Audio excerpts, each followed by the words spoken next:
Against the gods अर्थात देवताओं के विरुद्ध। अध्याय 2016 से 2020।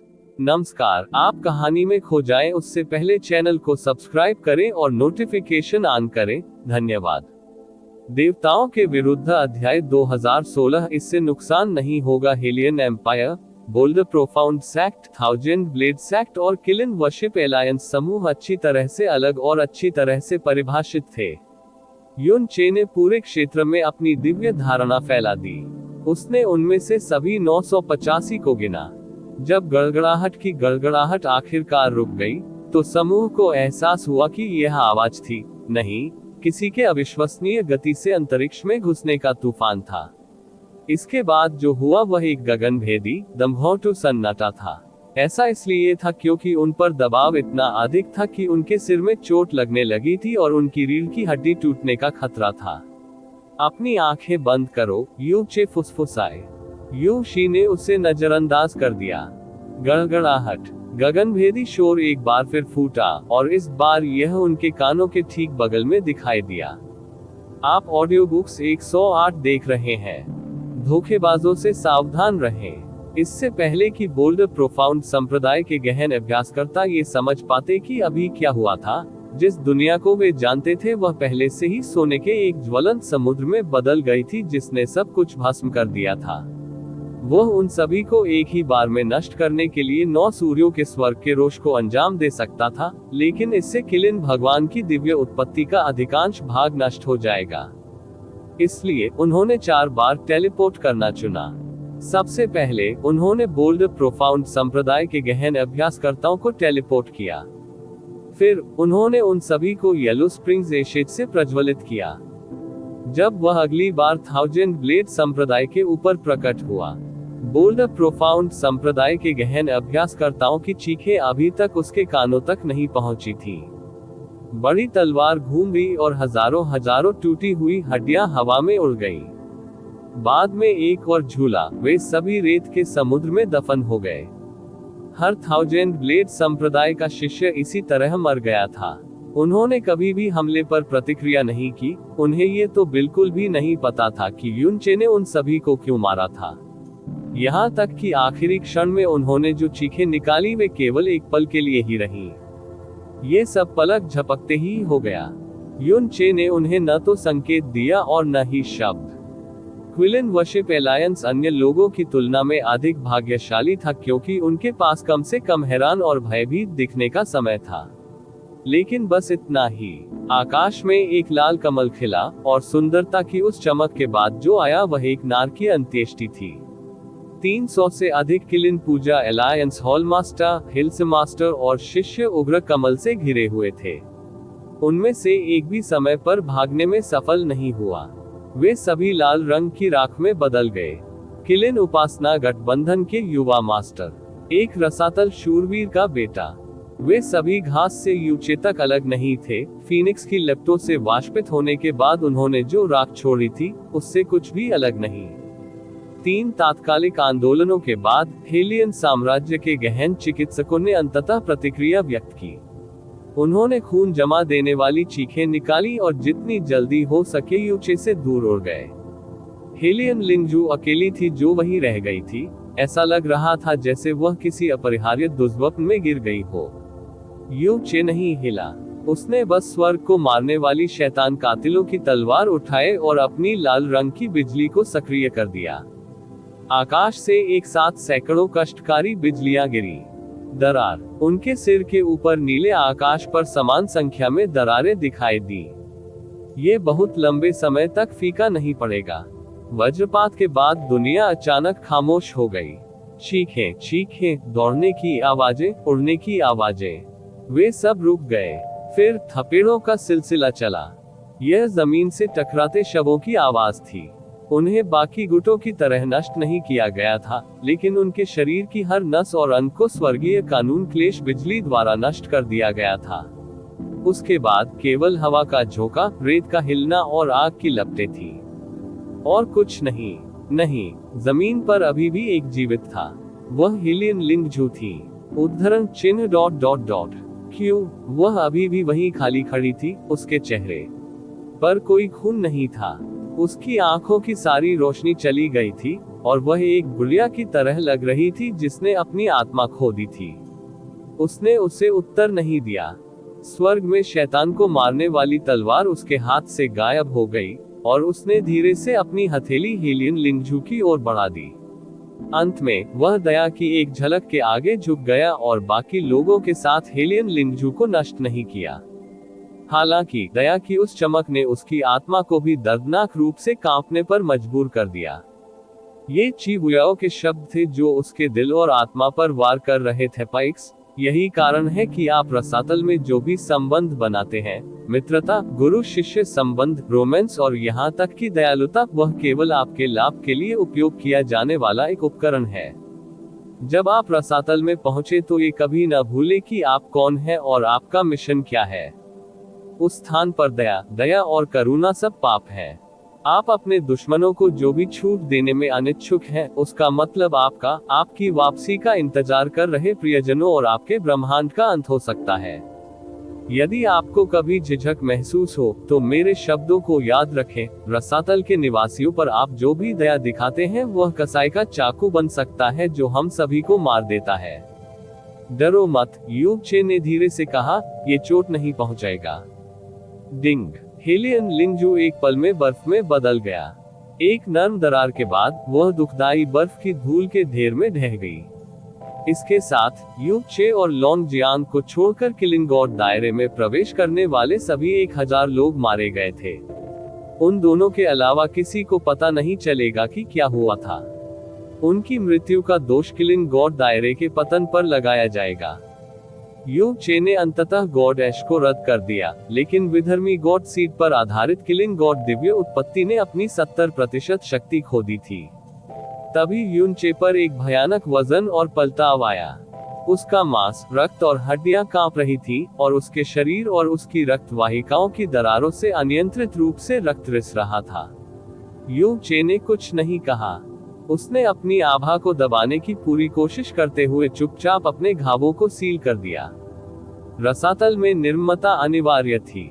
एक बार जब उसे अपने नुकीले दांतों को सहन करने के लिए मजबूर किया गया, तो उसे सफाई करनी होगी ताकि वह अपने पीछे कोई ढीला सिरा न छोड़े।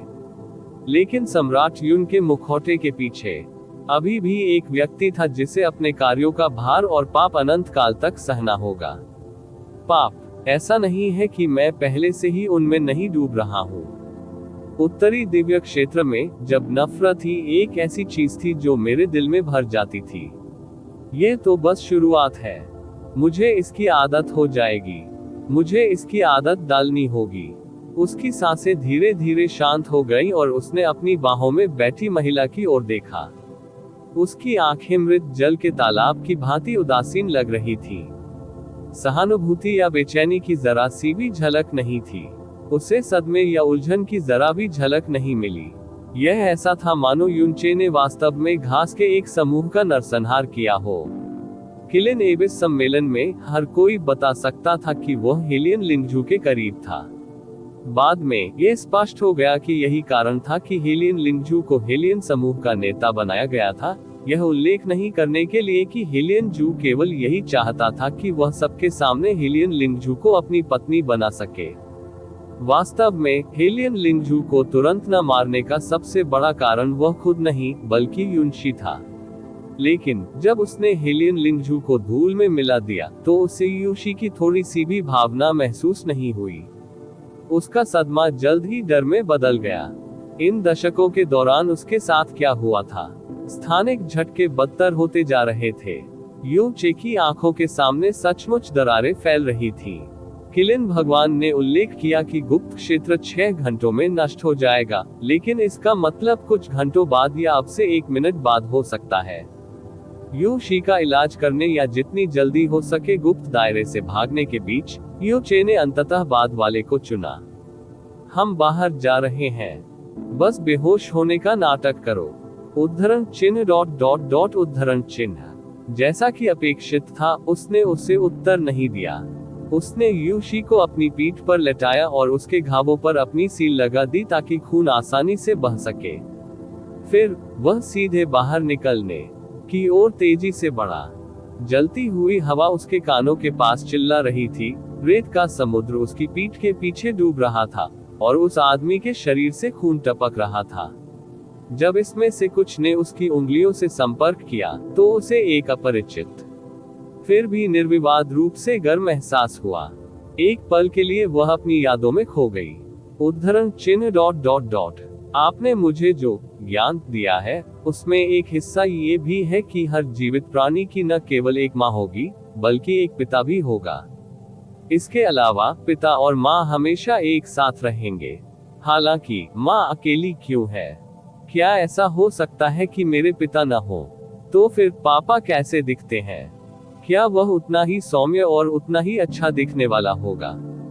ये कुछ ऐसा है जिसे आपको अपनी आंखों और अपने दिल और आत्मा से देखना होगा।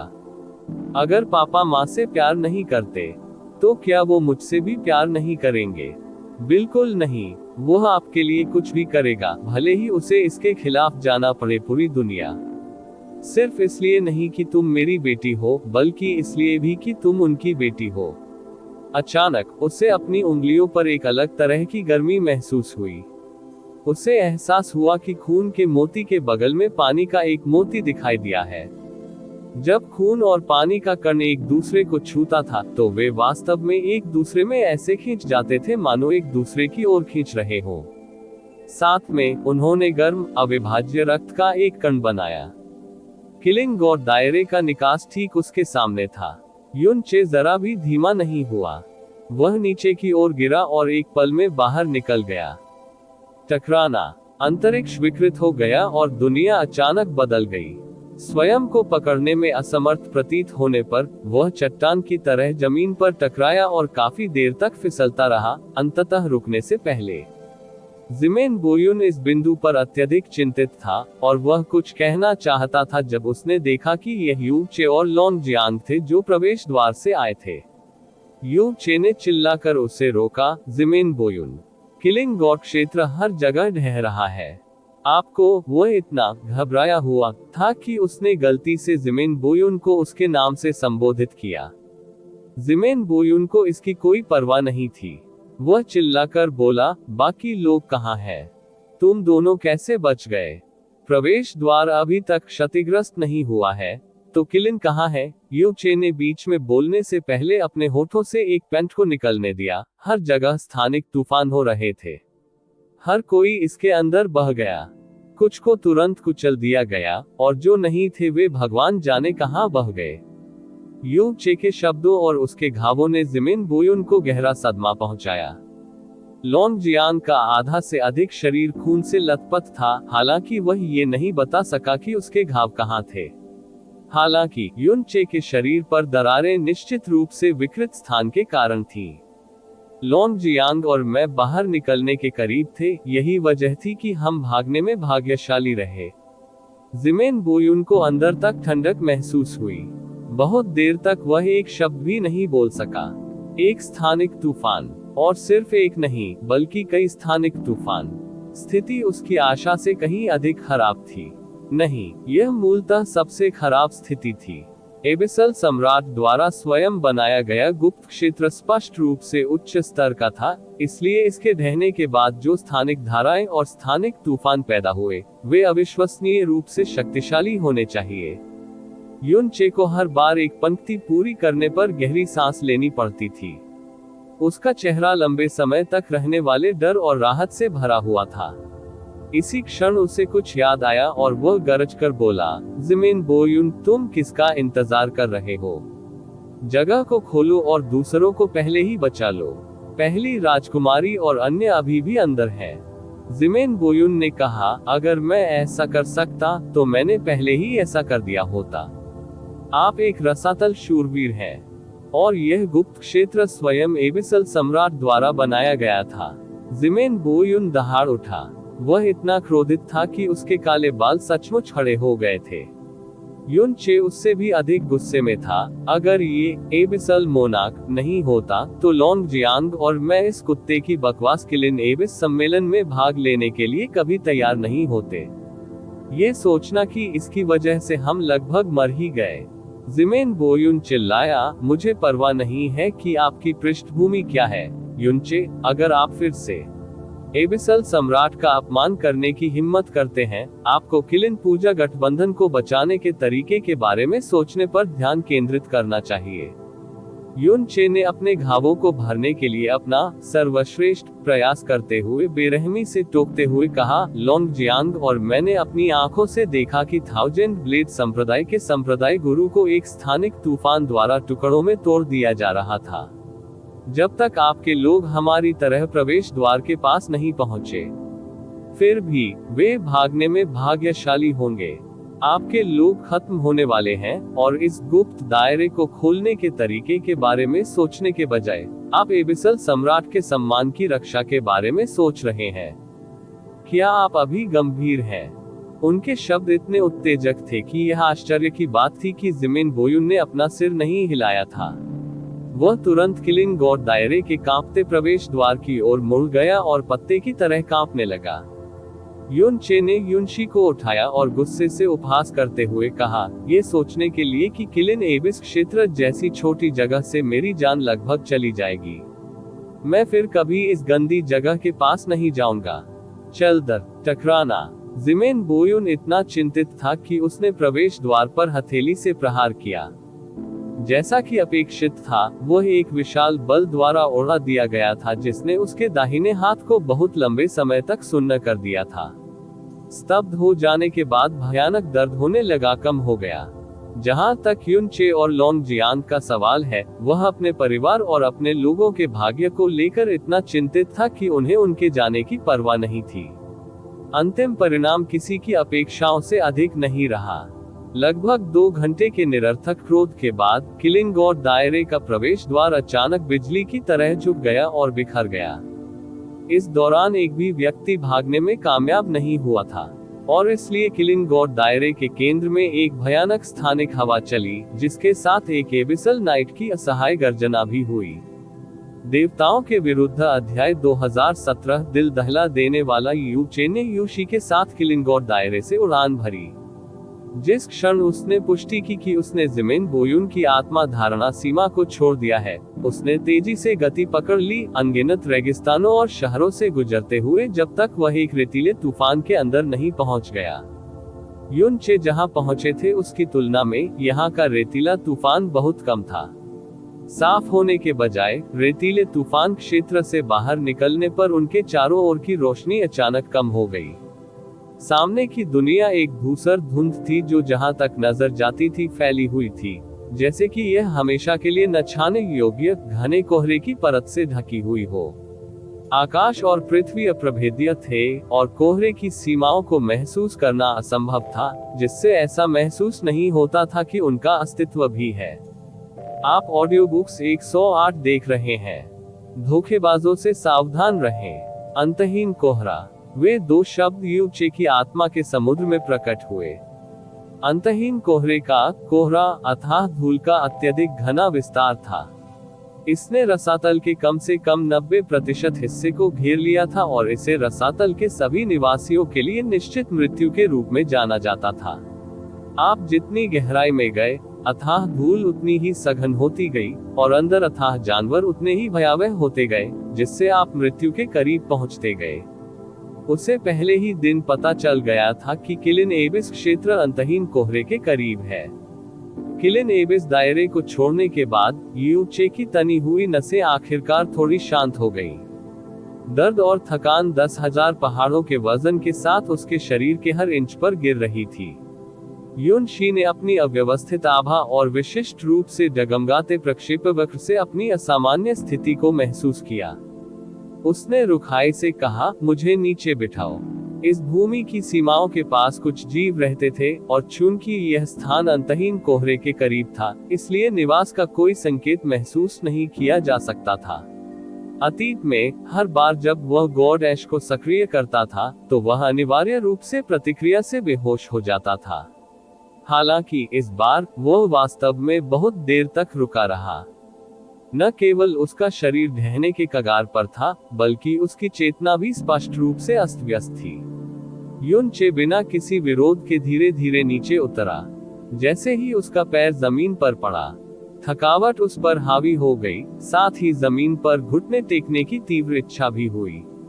हालांकि वह यही चाहता था, फिर भी वह सीधा खड़ा हो गया और अपने शरीर को स्थिर करने की पूरी कोशिश की।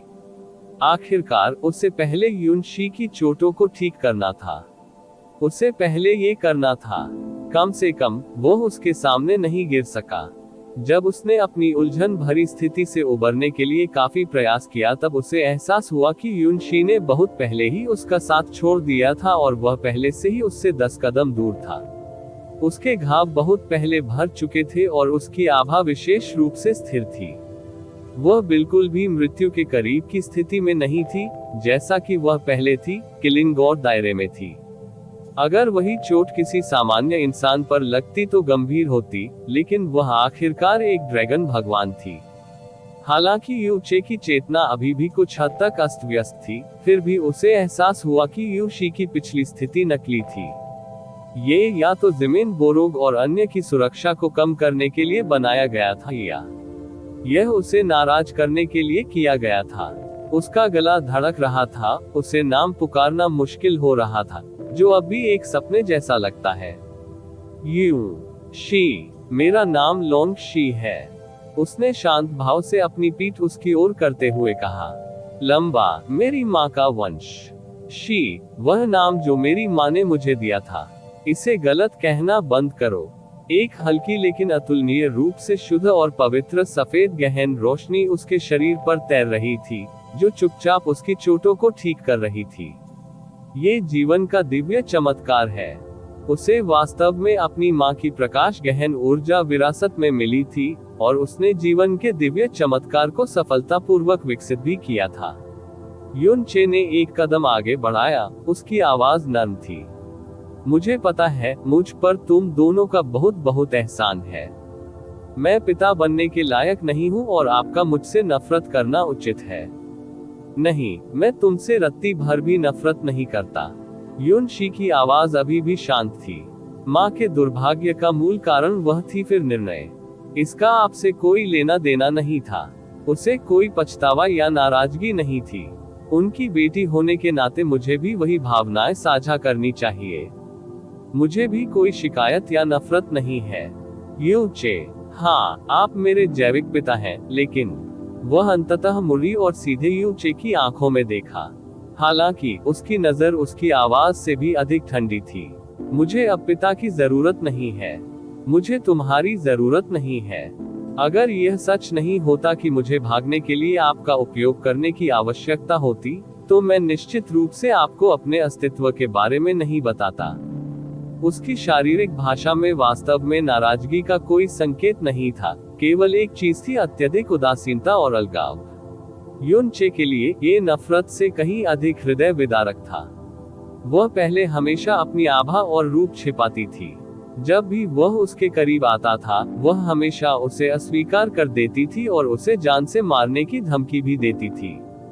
वह बहुत पहले से जानती थी कि वह कौन है, लेकिन उसने कभी उसे स्वीकार करने की जहमत नहीं उठाई।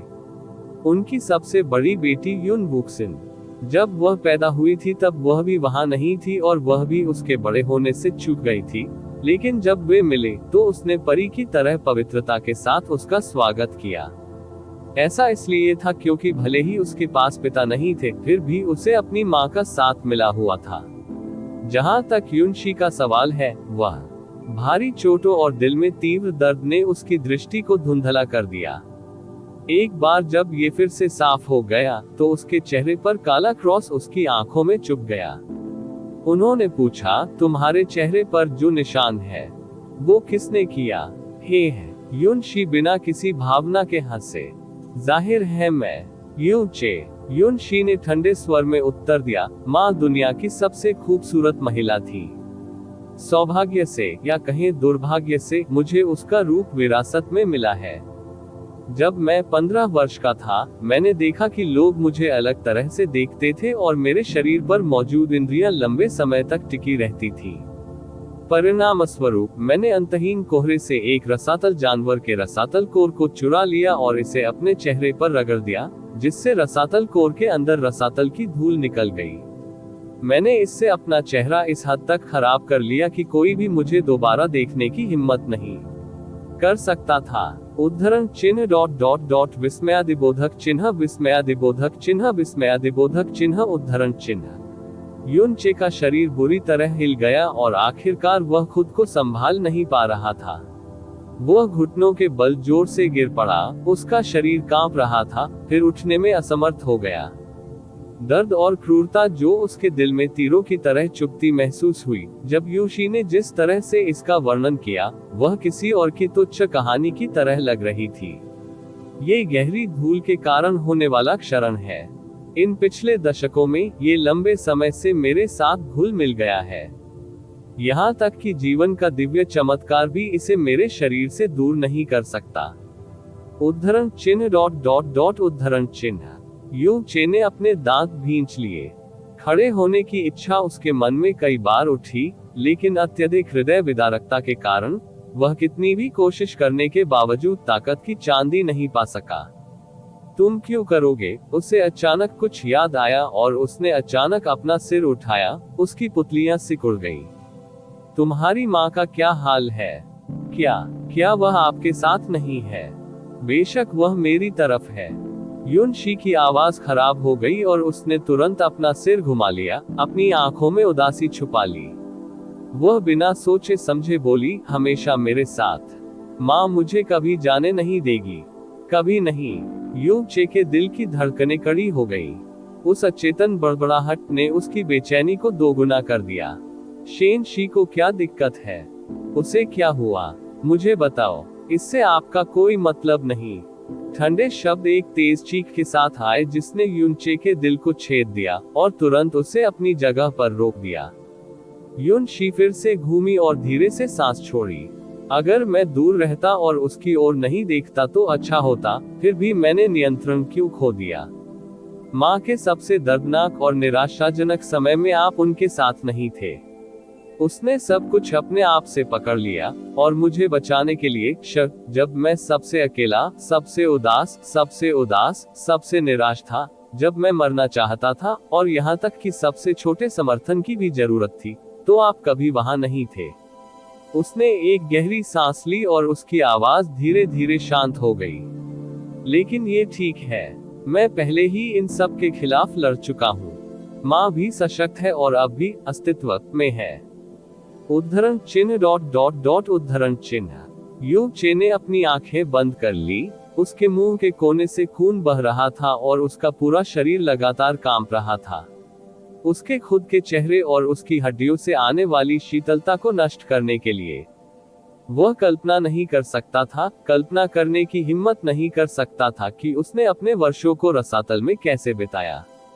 मैं अब मजबूत हूँ। मैं पहले से ही अपनी सुरक्षा कर सकता हूँ और मुझे माँ को जगाने का एक तरीका भी मिल गया।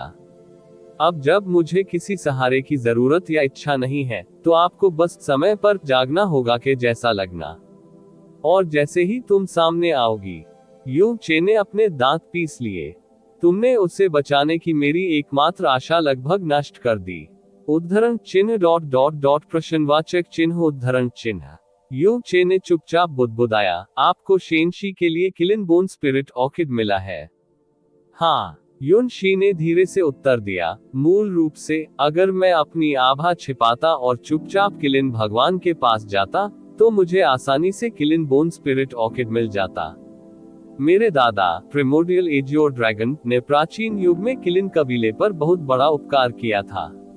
किलिन्स एक ऐसी जाति है जो एहसानों को याद रखती है, और अगर इसका बदला नहीं चुकाया गया तो वे अपने शब्दों को छोड़ देते हैं। किलीन भगवान क्षेत्र में किलीन भगवान ने मेरी आभा को पहचान लिया होगा। जब तक मैंने यह बात कही, वे मुझे अपना किलिन बोन स्पिरिट ऑर्किड देने के लिए तैयार हो गए थे। मूल रूप से, मैं इससे आसानी से प्राप्त कर सकता था और चुपचाप निकल सकता था। लेकिन आप, यू शी की छाती फूल गई। क्या आप ये कहने का साहस कर सकते हैं कि किलिन भगवान की आकस्मिक मृत्यु का आपसे कोई लेना देना नहीं है? उद्धरण चिन्ह डॉट डॉट डॉट उद्धरण चिन्ह। युन चे ने जिस हाथ से खुद को जमीन से सहारा दिया था वह काफी देर तक कांपता रहा, क्योंकि उसके दिल को एक और बेहद भारी झटका लगा था। दादाजी, प्राइमर्डियल एजियो ड्रैगन। तो शेनशी वास्तव में प्राइमर्डियल एजियो ड्रैगन की बेटी थी, लेकिन इस समय उसकी आत्मा में केवल दर्द था। अब उसमें सोचने की ताकत नहीं रही। तो यह मत सोचो कि मैं सिर्फ इसलिए आभारी रहूंगा क्योंकि तुमने मुझे बचाया। ये तुम्हारा मुझ पर एहसान है और मैं भी घायल हो गया। यू चे की चेतना अंधेरे के गहरे समुद्र में गिर गई। अपराध बोध, पीड़ा, आत्मघृणा। ईश्वर क्षेत्र में वो एक शक्तिशाली सम्राट था। हर कोई उससे डरता था, हर कोई उसके सामने झुकता था। लेकिन उसे इस बात का अंदाजा नहीं था कि उसकी बेटी किसी दूसरी दुनिया में अपनी मां को लेकर एक अंधेरी खाई में अकेली चली जा रही है। शी, उसने धीरे से कहा। उस पल दुनिया के सारे शब्द फीके पड़ गए। मुझे खेद है, मुझे नहीं पता था, मैं सचमुच नहीं जानता था। मैं ये भी नहीं जानता था कि तुम अस्तित्व में हो। जब मैंने उस वर्ष तुम्हारी मां को छोड़ दिया था, मेरे पास कोई विकल्प नहीं था, और फिर मैं उसे अब और नहीं ढूंढ सका। उसने बेरुखी से उसे टोक दिया। मुझे पता है कि आपको कई कठिनाइयां हैं, कई चीजें आपको अपनी इच्छा के विरुद्ध करने के लिए मजबूर किया गया था, और कई अन्य पत्नियों और बच्चों की रक्षा करना था। मगर इससे क्या मुझे ये सब स्वीकार करना होगा? क्या मुझे ये सब माफ करना होगा? क्या माँ की जगह मुझे ये सब माफ करना होगा? और फिर जब आप मेरे जीवन में आते हैं तो आदर पूर्वक आपको पिता कहकर पुकारते हैं। उद्धरण चिन्ह ... उद्धरण चिन्ह। यू चे ने अपना सिर नीचे कर लिया और काफी देर तक चुप रहा। फिर उसने दर्द से कहा, कम से कम मुझे इसकी भरपाई करने का मौका तो दो। कोई जरूरत नहीं है। यू शी ने मुंह फेर लिया और बिना किसी हिचकिचाहट के उसे अस्वीकार कर दिया। मैंने अभी इसे पहले ही स्पष्ट कर दिया है।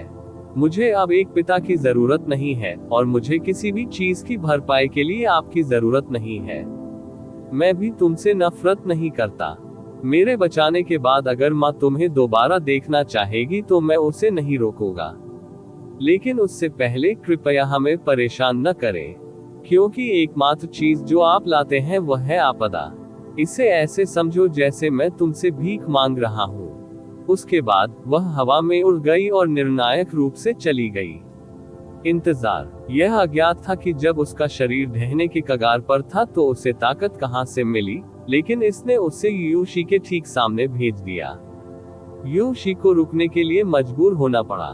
मुझे बताओ शेनशी, मुझे बताओ कि उसके साथ क्या हुआ। वह कहाँ है? यू चे ने विनती भरी दृष्टि से पूछा।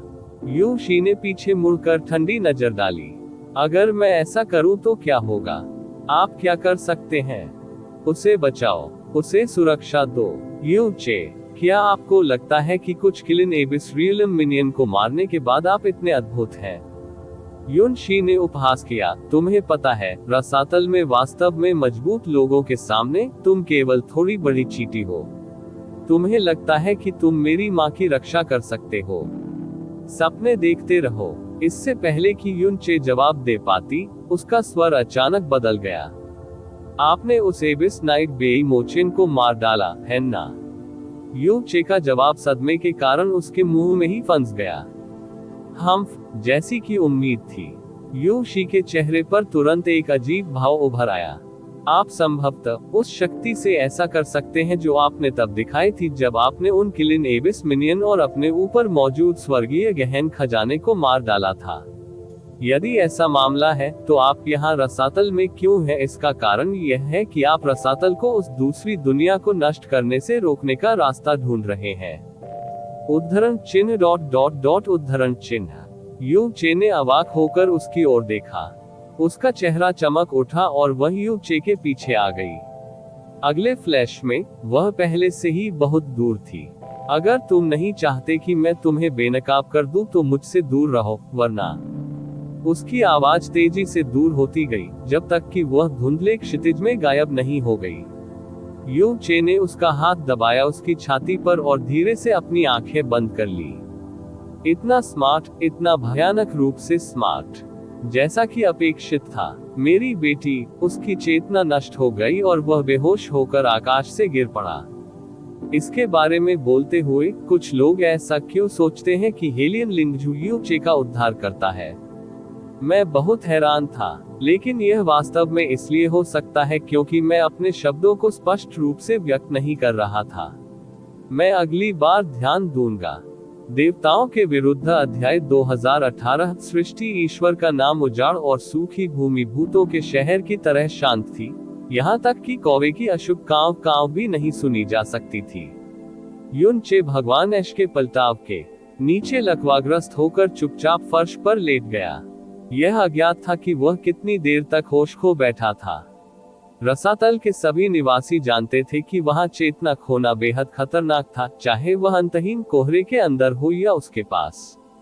ऐसा इसलिए था क्योंकि एक रक्षाहीन शरीर को सर्वव्यापी अथाह भूल द्वारा निगल लिया जाएगा, फिर चुपचाप मौत की खाई में खींच लिया जाएगा। आप ऑडियो बुक्स 108 देख रहे हैं। धोखेबाजों से सावधान रहें। सौभाग्य से तैरती हुई गहरी धूल यूचे के शरीर पर नहीं टिकी। जब भी वह उसके पास आता था, वह स्पष्ट रूप से उससे बचता था। विनाश की एक शुद्ध ऊर्जा के रूप में जिसमें कोई चेतना नहीं थी, ये यूचे के प्रति एक अजीब तरह का भय प्रदर्शित करती प्रतीत होती थी। युनचे के शरीर को गहरी धूल के संपर्क में आए अभी 1 महीना ही हुआ था। अथाह धूल थी। रसातल की धूल में परिवर्तन जैसी कोई बात नहीं थी, लेकिन ये स्पष्ट था कि जब वह पहली बार रसातल में प्रवेश किया था तब की तुलना में रसातल की धूल ने जिस तरह से उस पर प्रतिक्रिया की थी उसमें बहुत बड़ा अंतर था। ऐसा लग रहा था मानो अथाह धूल के संपर्क में आने के बाद उनके शरीर में सूक्ष्म परिवर्तन हो गया हो। आखिरकार उसके पास पैतृक ईश्वर का पवित्र शरीर था। इसी समय इस सांवली दुनिया में अचानक एक सफेद चमक दिखाई दी। सफेद रोशनी तीव्र नहीं थी, लेकिन वह अत्यंत शुद्ध और शुद्ध थी। अपनी उपस्थिति के साथ एक अवर्णनीय पवित्रता ला रही थी।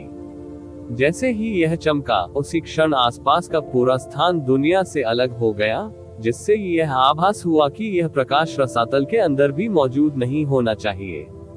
सफेद रोशनी के भीतर एक महिला की छाया थी जो जैड की तरह नाजुक और सपने की तरह अलौकिक थी। उसने धीरे से अपना हाथ उठाया और अपनी पतली उंगलियां हिलाईं।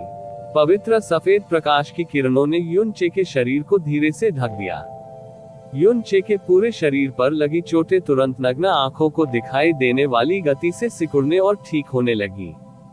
यहाँ तक कि उसके शरीर पर लगी गंदगी भी पूरी तरह से गायब होने से पहले तेजी से शुद्ध हो रही थी। इस समय बेहोश युनचे ने अचानक अपनी आंखें खोली और तेजी से अपने सामने सफेद आकृति को पकड़ लिया। सफेद आकृति स्थिर रही, जिससे उसका अचानक बड़ा हुआ हाथ उसकी उंगलियों को छूने लगा। उसका हाथ वहां से गुजरा, जिससे शांत प्रकाश में एक सफेद लहर पैदा हो गई। एक आत्मा। उसके हाथ ने हवा को पकड़ लिया। युनचे धीरे से उठ बैठा और अपने सामने सफेद आकृति को देखने लगा। आप कौन हैं? सफेद रोशनी के भीतर की आकृति धुंधली और अस्पष्ट थी। वह उसके चेहरे को स्पष्ट रूप से देखने में असमर्थ था और केवल ये समझ सका कि वह लंबे बालों वाली एक महिला थी जो लहराते हुए ऐसे लहरा रही थी जैसे सपने बुन सकती हो। युनचे का दिल लगभग उसकी छाती से बाहर निकल आया जब उसने देखा कि उसके शरीर के भीतर शुद्ध सफेद गहरा प्रकाश घूम रहा था। ड्रैगन भगवान के शरीर ने बुद्ध के महान मार्ग और जीवन के दिव्य चमत्कार के साथ मिलकर उन्हें एक अतुलनीय आत्मा उपचार क्षमता प्रदान की जिसने दुनिया की हर उपचार कला को पार कर लिया। फिर भी जिस गति से उसकी आंतरिक और बाहरी दोनों चोटें ठीक हुई, उससे वह अविश्वसनीय रूप से स्तब्ध रह गया। यह उसके स्व उपचार से कई गुना तेज था। उन्होंने तुरंत पहचान लिया कि यह हल्की गहन ऊर्जा थी। वे इस जीवन में केवल 3 हल्के गहन अभ्यासकर्ताओं को जानते थे, वह शेनशी और उनकी बेटी युनशी। इसमें कोई संदेह नहीं कि शेनशी उनमें से सबसे मजबूत था। फिर भी उसके शरीर को ढकने वाली प्रकाश गहन ऊर्जा शेनशी की तुलना में कम से कम 10 गुना अधिक शुद्ध और समृद्ध थी। इसके अलावा इस सफेद रोशनी द्वारा इस्तेमाल की जा रही दिव्य शक्ति स्पष्ट रूप से जीवन का दिव्य चमत्कार थी। मैं कौन हूँ? उसने धीरे से दोहराया। आवाज युनचे के सामने से नहीं आई, बल्कि उसकी आत्मा के समुद्र में गूंज उठी। आवाज साफ झरने के पानी की धुंध जितनी नर्म थी, बादलों के पार परियों की आवाज जितनी मध्यम थी। ऐसा था, यह सुनकर अच्छा लगा कि ऐसा लग रहा था जैसे ये केवल सपनों की दुनिया से आ सकता है जो किसी भी संभव इच्छा को पूरा कर सकता है। ऐसा महसूस हुआ जैसे ये गंदी मानव दुनिया से संबंधित नहीं है। मैं हर समय यही आश्चर्य करता था।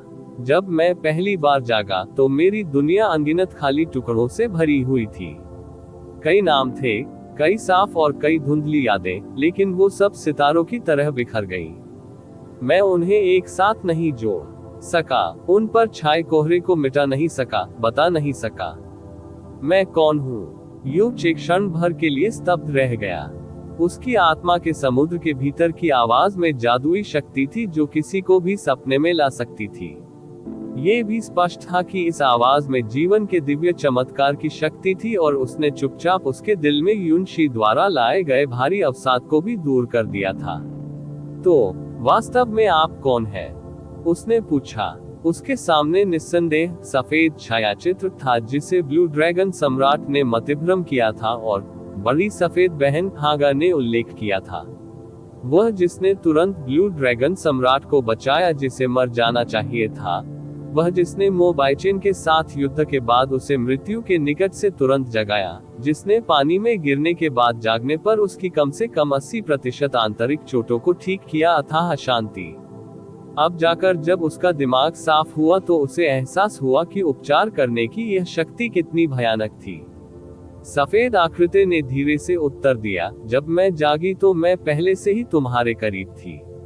पिछले कुछ वर्षों में मैंने आपके द्वारा प्राप्त ज्ञान के आधार पर अपने स्वयं के ज्ञान का निर्माण किया है और धीरे धीरे खंडित यादों को एक साथ जोड़ा है और इसके साथ साथ अपना नाम भी पुनः प्राप्त कर लिया है।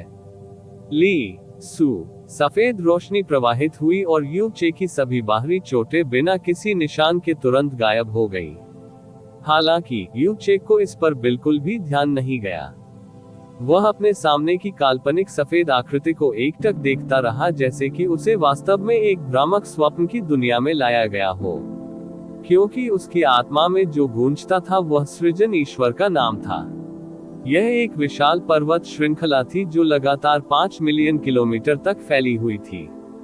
कई लाख पर्वतों ने स्वर्ग को भेद दिया और विशाल जानवरों की तरह दुनिया को नजरअंदाज कर दिया।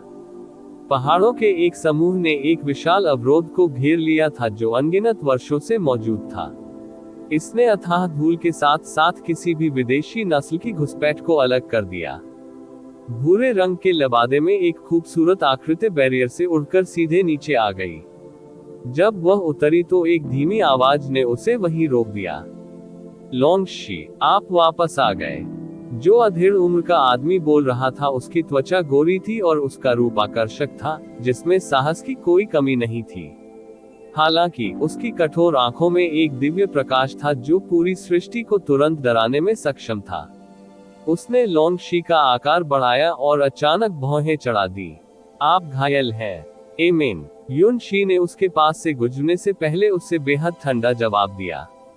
मध्यम आयु वर्ग का व्यक्ति स्पष्ट रूप से लंबे समय से इसका आदी था क्योंकि वह क्रोधित नहीं हुआ और उसने पीछे मुड़कर कहा, लोंगशी, तुम्हें अकेले ही बहादुर बनने की कोशिश क्यों करनी चाहिए? अनंत शुद्ध भूमि के बारे में तो आप जानते ही हैं। यदि आप ड्रैगन लॉर्ड की इच्छाओं को पूरा करते हैं और उसे अपने पिता के रूप में लेते हैं, तो आप स्क्रैम। चिल्लाने से अधेड़ उम्र के व्यक्ति का बाकी वाक्य अटक गया। जब उसने युनशी को और दूर जाते देखा तो उसने असहाय होकर दया से अपना सिर हिलाया। एक बार जब वह अपने पर्वतीय क्षेत्र में लौट आई और एक छोटी सी बाधा से गुजरी, तो युनशी के कदम हल्के हो गए क्योंकि उसके चेहरे की ठंडक तुरंत दूर हो गई। वह एक सीधी कब्र के सामने पहुंची और धीरे धीरे अपने घुटनों के बल बैठ गई। लेकिन शांति का ये छोटा सा हिस्सा जो अभी शुरू हुआ था, एक कर्कश आवाज से टूट गया। Bang bang bang. बैरियर के टकराने की आवाज आई। उसके बाद एक आदमी की अधीर दहाड़ सुनाई दी, लोंगशी, यहां से निकल जाओ। युनशी की बंद आंखें खुल गईं, उसका चेहरा भावहीन हो गया। उसकी आकृति चमक उठी और तुरंत बैरियर के सामने आ गई। जब बैरियर में एक गैप खुला तो चिल्लाता हुआ आदमी भी युनशी की आंखों के सामने आ गया। वह विश्वासघाती नजर वाला एक लंबा आदमी था। चाहे उसका रूप हो या उसका नाम, इस पर्वत श्रृंखला में कोई भी ड्रैगन उसे नहीं जानता था। वह इस पीढ़ी में पैतृक ड्रैगन वंश के एकमात्र उत्तराधिकारी थे, युवा ड्रैगन स्वामी जो जल्द ही रसातल में हर ड्रैगन कबीले का नेतृत्व करेगा। लांग वांगचू। जब उसने युनशी को देखा तो उसने अपनी आंखें सिकोड़ ली। चाहे उसने उसे कितनी ही बार देखा हो, दोनों में अतुलनीय रूप से घृणितता थी। उसके चेहरे पर काले दाग हमेशा उसे अत्यधिक परेशानी पहुंचाते थे। ये दुनिया की सबसे बेदाग जैट को सबसे गंदी गंदगी से सना हुआ देखने जैसा था। यो, आप वापस आ गए हैं। मैंने लगभग यही सोचा था कि तुम भाग गए और अचानक वहीं मर गए। उसकी तीव्र निगाहों और ताने देने वाले शब्दों के सामने युनशी ने उसके दिल पर उंगली उठाई। उसके चेहरे का रंग अचानक उड़ गया और उसकी उंगलियों पर खून की एक बूंद संघनित होने के कारण उसका रंग पीला पड़ गया। फिर उसने उसे लोंग वांगचू की ओर धकेल दिया। इसे लो और छोड़ दो। उस पर दूसरी नजर डालने की भी जहमत न उठाते हुए वह मुड़ी और अपने पीछे लगे बैरियर को भी धीरे धीरे बंद करते हुए चली गई। खून की छोटी बूंद ने तुरंत लोंग वांगचू की आंखों पर कब्जा कर लिया। उसने उत्सुकता से इसे छीन लिया, लेकिन जाने के बजाय उसने बैरियर में टेलीपोर्ट कर दिया, इससे पहले कि यह अभी भी पूरी तरह से बंद नहीं हुआ था। युनशी की आंखों के भीतर तुरंत हड्डियों को गला देने वाली ठंडी रोशनी जम गई।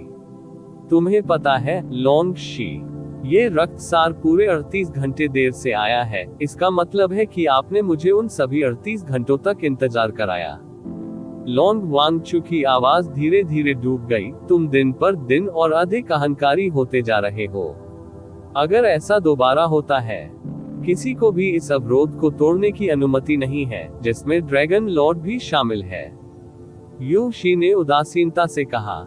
यह उस समय स्वयं ड्रैगन लॉर्ड द्वारा व्यक्तिगत रूप से जारी किया गया प्रतिबंध था। क्या तुम भूल गए? अरे हा हा हा हा, लोंग वांगचू बेतहाशा हंसा। लेकिन मैं तो बस अंदर घुसना चाहता हूँ, तुम मेरा क्या कर सकते हो? मैं वास्तव में बहुत उत्सुक हूँ कि कैसे टूटा हुआ। बूम! एक विशाल पीले ड्रैगन के पंजे ने बैरियर के खिलाफ लोंग वांगचू को बेरहमी से थप्पड़ मारा। आप! लोंग वांगचू की आंखें चौड़ी हो गईं। इससे पहले कि वह अपने जवाबी हमले को अंजाम दे पाता, उसे हिंसक तरीके से दबा दिया गया। उसकी दोनों बाहें पंजे द्वारा लगभग पीछे की ओर मुड़ी हुई थी और हड्डियां टूटने की गड़गड़ाहट की आवाज के साथ अलग हो गई थी। लांग वांगचू के होठों से दुखदायी आत्मा की करुण चीख निकली। यू शी की उंगलियां धीरे धीरे बंद हो गईं और उसने अपनी टूटी हुई भुजाओं को एक साथ लपेटने के लिए पीले ड्रैगन के पंजे का इस्तेमाल किया। लोंग वांगचू, मैंने तुम्हें हमेशा एक उछलकूद करने वाले छोटे जोकर के रूप में देखा है, चाहे तुम मेरे सामने कितना भी अहंकारी व्यवहार क्यों न करो। तुम कभी भी मेरे ध्यान के लायक नहीं थे, लेकिन जिस क्षण आपने यहाँ कदम रखने का साहस किया, आपने मेरी निचली रेखा को छू लिया। लोंग वांगचू की आंखें पूर्ण अविश्वास से उभरी हुई थीं। हालांकि वह लोंगशी से 5 गुना बड़ा था, फिर भी उसे ड्रैगन रेस में युवा माना जाता था और उसने दिव्य मास्टर दायरे के 8वें स्तर तक खेती की थी। ड्रैगन के लिए उनकी उम्र में इस तरह की खेती का स्तर पहले से ही एक चरम प्रतिभा माना जाता था, जो उसी उम्र के साथियों से बेजोड़ था। लोंगशी को छोड़कर हाल के वर्षों में उनकी तीव्र प्रगति ने उनके वरिष्ठों को पीछे छोड़ दिया था। ये सब यू शी के रक्तसार द्वारा प्रदान किया गया था। नोव एल्प इन वह इस पीढ़ी का एकमात्र पैतृक ड्रैगन, भविष्य का ड्रैगन स्वामी था। इससे कोई फर्क नहीं पड़ता कि लोंगशी की जन्मजात प्रतिभा कितनी ऊंची थी, वह अभी भी अज्ञात मूल की एक बाहरी ड्रैगन थी। उच्चतम स्तर के सभी संसाधन उसके पास होने चाहिए, और सभी ड्रैगन के लिए उसके लिए खुद को बलिदान करना स्वाभाविक था। उसने कभी सोचा भी नहीं होगा कि यह निशान झेलने वाली ड्रैगन लड़की, जिसे उसके लिए खुद को बलिदान करना चाहिए, उसे घायल करने की हिम्मत करेगी। तुमने हिम्मत की, मुझे चोट पहुंचाई। लोंग वांगचू ने अपने दांत पीस लिए, उसकी निगाहें द्वेषपूर्ण थीं। तुम्हें चोट पहुंचाई? यू शी ने व्यापक रूप से मुस्कुराते हुए कहा, मैं तुम्हें मारने की हिम्मत भी कर सकता हूँ। क्या आप मुझ पर विश्वास करते हैं? हे। लॉन्ग वांगचू का विकृत चेहरा ठंडे स्वर में हंसा। बस 7। फाड़ना। यू शी की चौड़ी आस्तीन से तलवार की एक किरण निकली और लॉन्ग वांगचू के गले में बेरहमी से घुस गई। तलवार के तेज सिरे उसकी गर्दन में घुस गए। आह आह आह आह। फटे खुले खून के धब्बे तुरंत लॉन्ग वांगचू की आंखों में भर गए। उसके पीले चेहरे से द्वेष और सदमा पूरी तरह से गायब हो गया और अपने पीछे एक असीम आतंक छोड़ गया। यू शी धीरे धीरे पास आई। भयानक काले निशानों के साथ मिलकर फीकी मुस्कान ने लॉन्ग वांगचू के कांपते शरीर पर अनगिनत शैतानों की तरह एक अदृश्य भय पैदा कर दिया। तो क्या हुआ अगर मैं तुम्हें मार डालूं? अधिक से अधिक यह एक जीवन के बदले एक जीवन है। आप असीमित भविष्य वाले युवा ड्रैगन लॉर्ड हैं। किंतु मेरे पास कुछ नहीं है। मेरे पास दुनिया में एक भी टाई नहीं है, और जिस चीज से मुझे सबसे कम डर लगता है वह मौत है। फाड़ना। तलवार का एक और हिस्सा लॉन्ग वांगचू की गर्दन पर मारा गया, जिससे उसका गला लगभग कट गया। इसके बारे में बात करते हुए, इस कबीले में जो लोग मेरे मरने की सबसे ज्यादा इच्छा नहीं रखते, वे मैं भी नहीं, बल्कि आपके पिता, आपके ड्रैगन लॉर्ड और आपके बुजुर्ग हैं। यू शी धीरे से कहा। उसकी उदास निगाहें ऐसी लग रही थी जैसे वह किसी मरते हुए हीन प्राणी को देख रही हो। क्योंकि अगर मैं मर गया तो तुम जैसा हारा हुआ व्यक्ति सचमुच निराश हो जाएगा। यदि आप निराश हैं, तो आपकी पैतृक ड्रैगन वंशावली भी निराशाजनक होगी। तो व्यावहारिक रूप से उन्हें जिंदा रहने के लिए मुझसे भीख मांगनी पड़ती है। यह बाधा की किसी को भी तोड़ने की अनुमति नहीं है, ये भी सौदे की शर्तों में से एक थी। लेकिन कितने अफसोस की बात है, तुम्हारे जैसा कचरा हमेशा निराशाजनक होता है। तुमने वास्तव में मेरी वर्जना को छूने का साहस किया। अगर ऐसा है तो मैं तुम्हें मार भी सकता हूँ। कौन जानता है, हो सकता है कि ड्रैगन स्वामी मुझे मारना भी न सहे, भले ही तुम मर जाओ।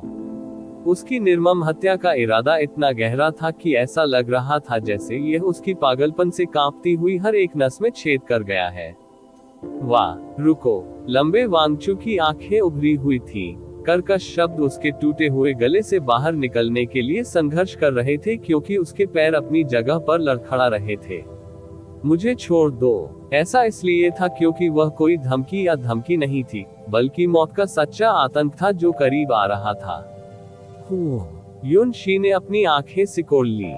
क्या कहा आपने? मैंने इसे बिल्कुल स्पष्ट रूप से नहीं सुना। मुझे बख्श दो, मुझे बख्श दो। बचने का मौका देखने के बाद उसने पूरी ताकत से अपनी आवाज निकाली। मैंने बहुत बड़ी गलती कर दी। ओह, मुझे बख्श दो। तो क्या आप भविष्य में यहाँ आने की हिम्मत करेंगे? यू शी ने नीचे देखते हुए कहा। लॉन्ग वांगचू की आंखों में एक याचना भरी अभिव्यक्ति उभरी। नहीं, फिर कभी हिम्मत मत करना। अच्छे से। यू शी की भौहें थोड़ी शिथिल हो गईं। मुझे उम्मीद है कि आज के बाद तुम एक बात समझ जाओगे। तुम किसी के साथ भी खिलवाड़ कर सकते हो, लेकिन उस पागल आदमी के साथ कभी खिलवाड़ मत करो जिसके पास खोने के लिए कुछ नहीं है। फाड़ना। लॉन्ग वांगचू के गले से तलवार खींच ली गई और उसके शरीर पर दबा ड्रैगन का पंजा भी गायब हो गया।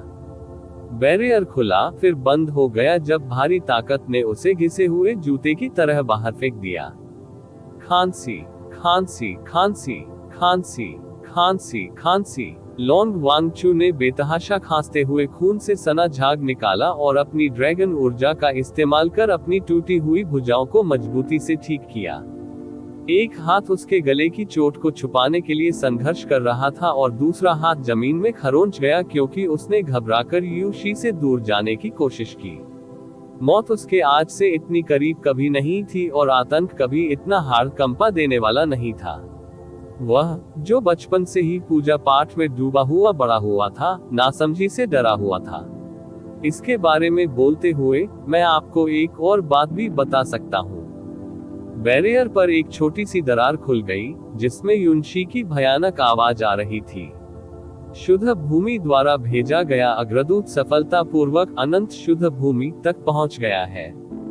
क्या आपको पता है कि इसका क्या अर्थ है? उद्धरण चिन्ह ... उद्धरण चिन्ह। लॉन्ग वांगचू ने दर्द और भय से अपनी आंखें उठाई, उसका चेहरा सदमे से भरा हुआ था।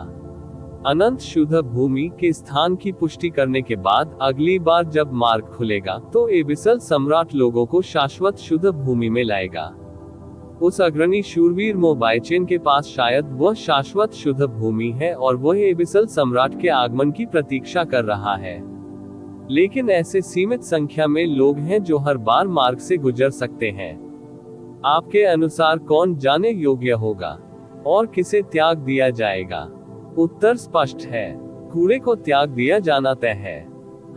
आपकी अभिव्यक्ति से पता चलता है, क्या आप वास्तव में अभी तक इसके बारे में नहीं जानते हैं? उद्धरण चिन्ह ... उद्धरण चिन्ह।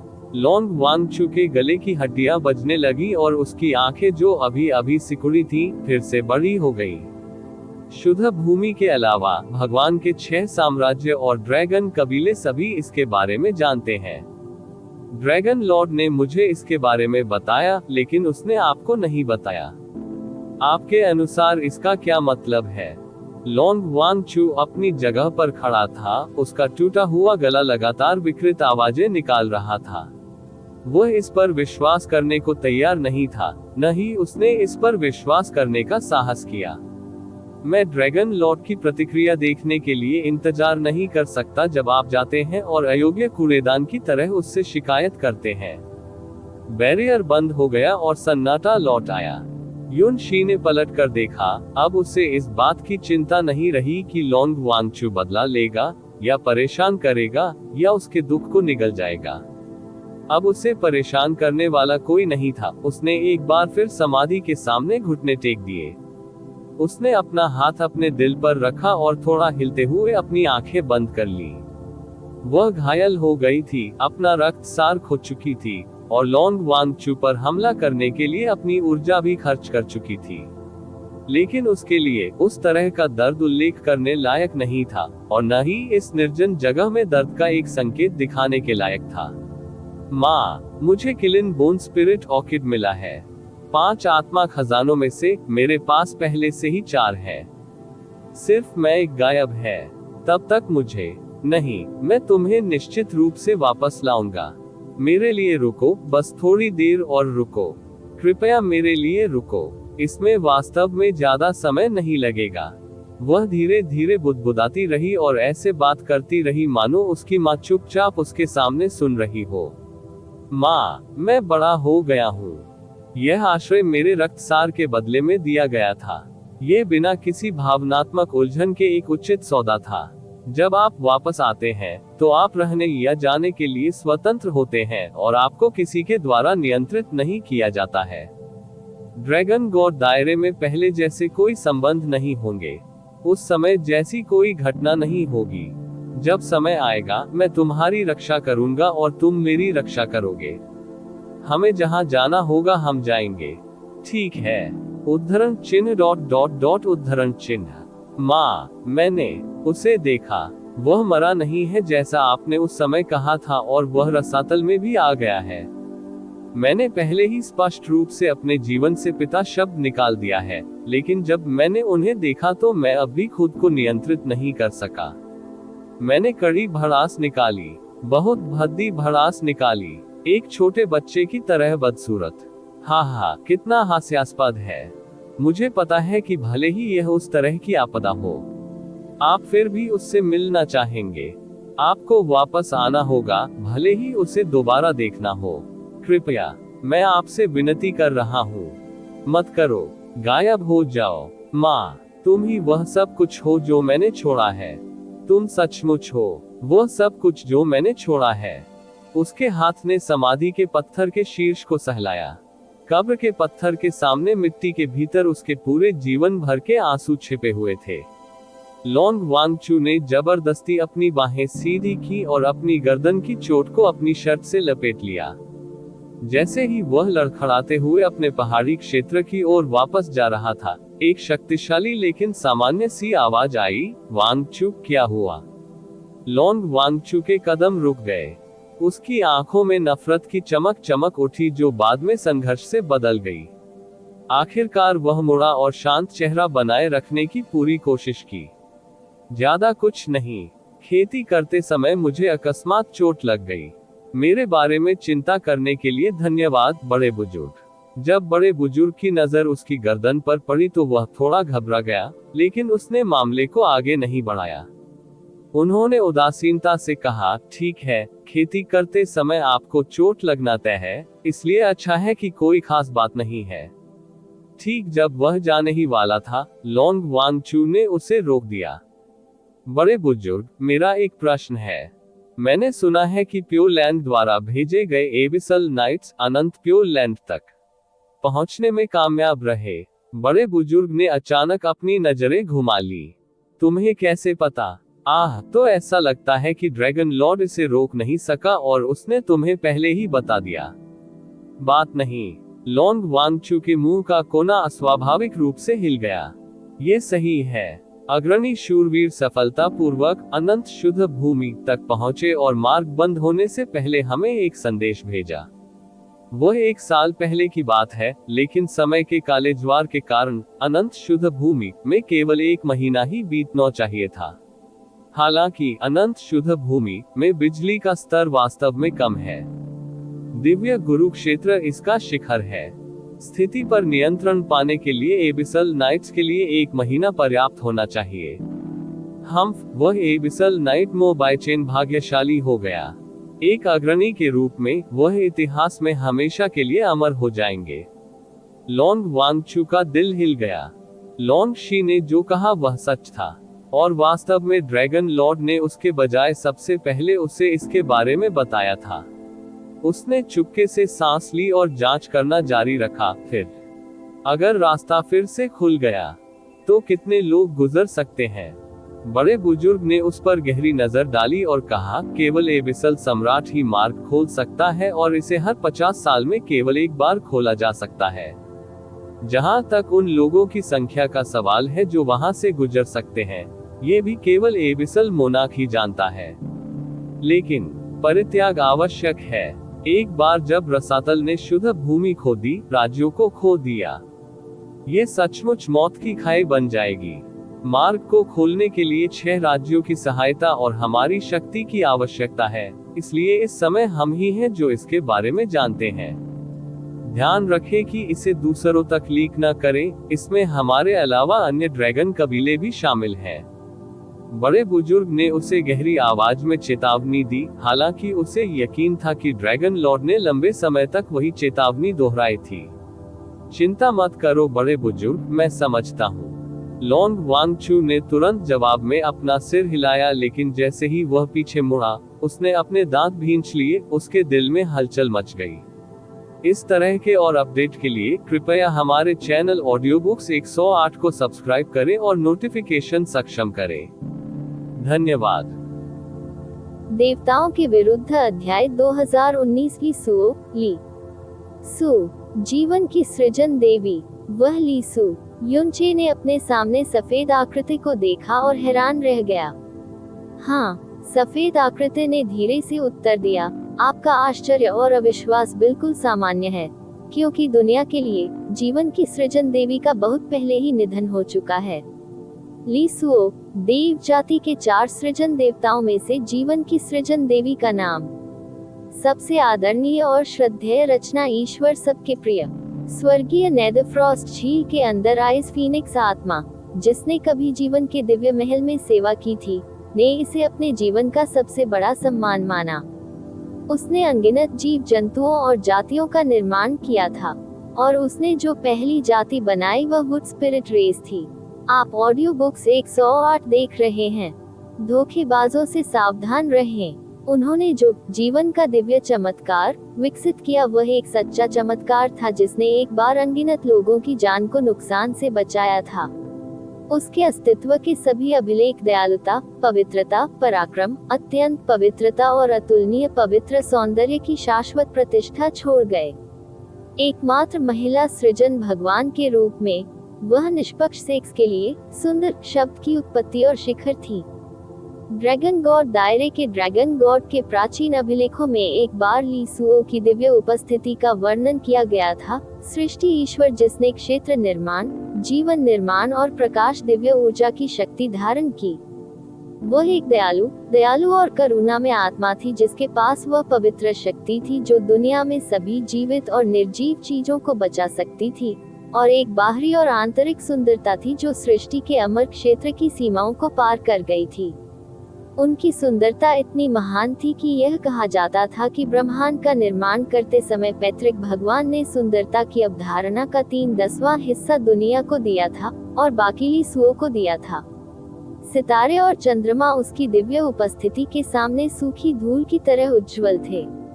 शब्द स्वयं अपरिष्कृत थे और शायद ही विश्वसनीय थे, लेकिन स्वर्ग को दंडित करने वाले दिव्य सम्राट, तत्वों के निर्माण देवता और जीवन की सृजन देवी की भावनात्मक त्रासदी ने लीसुओं की भव्यता को प्रकट किया।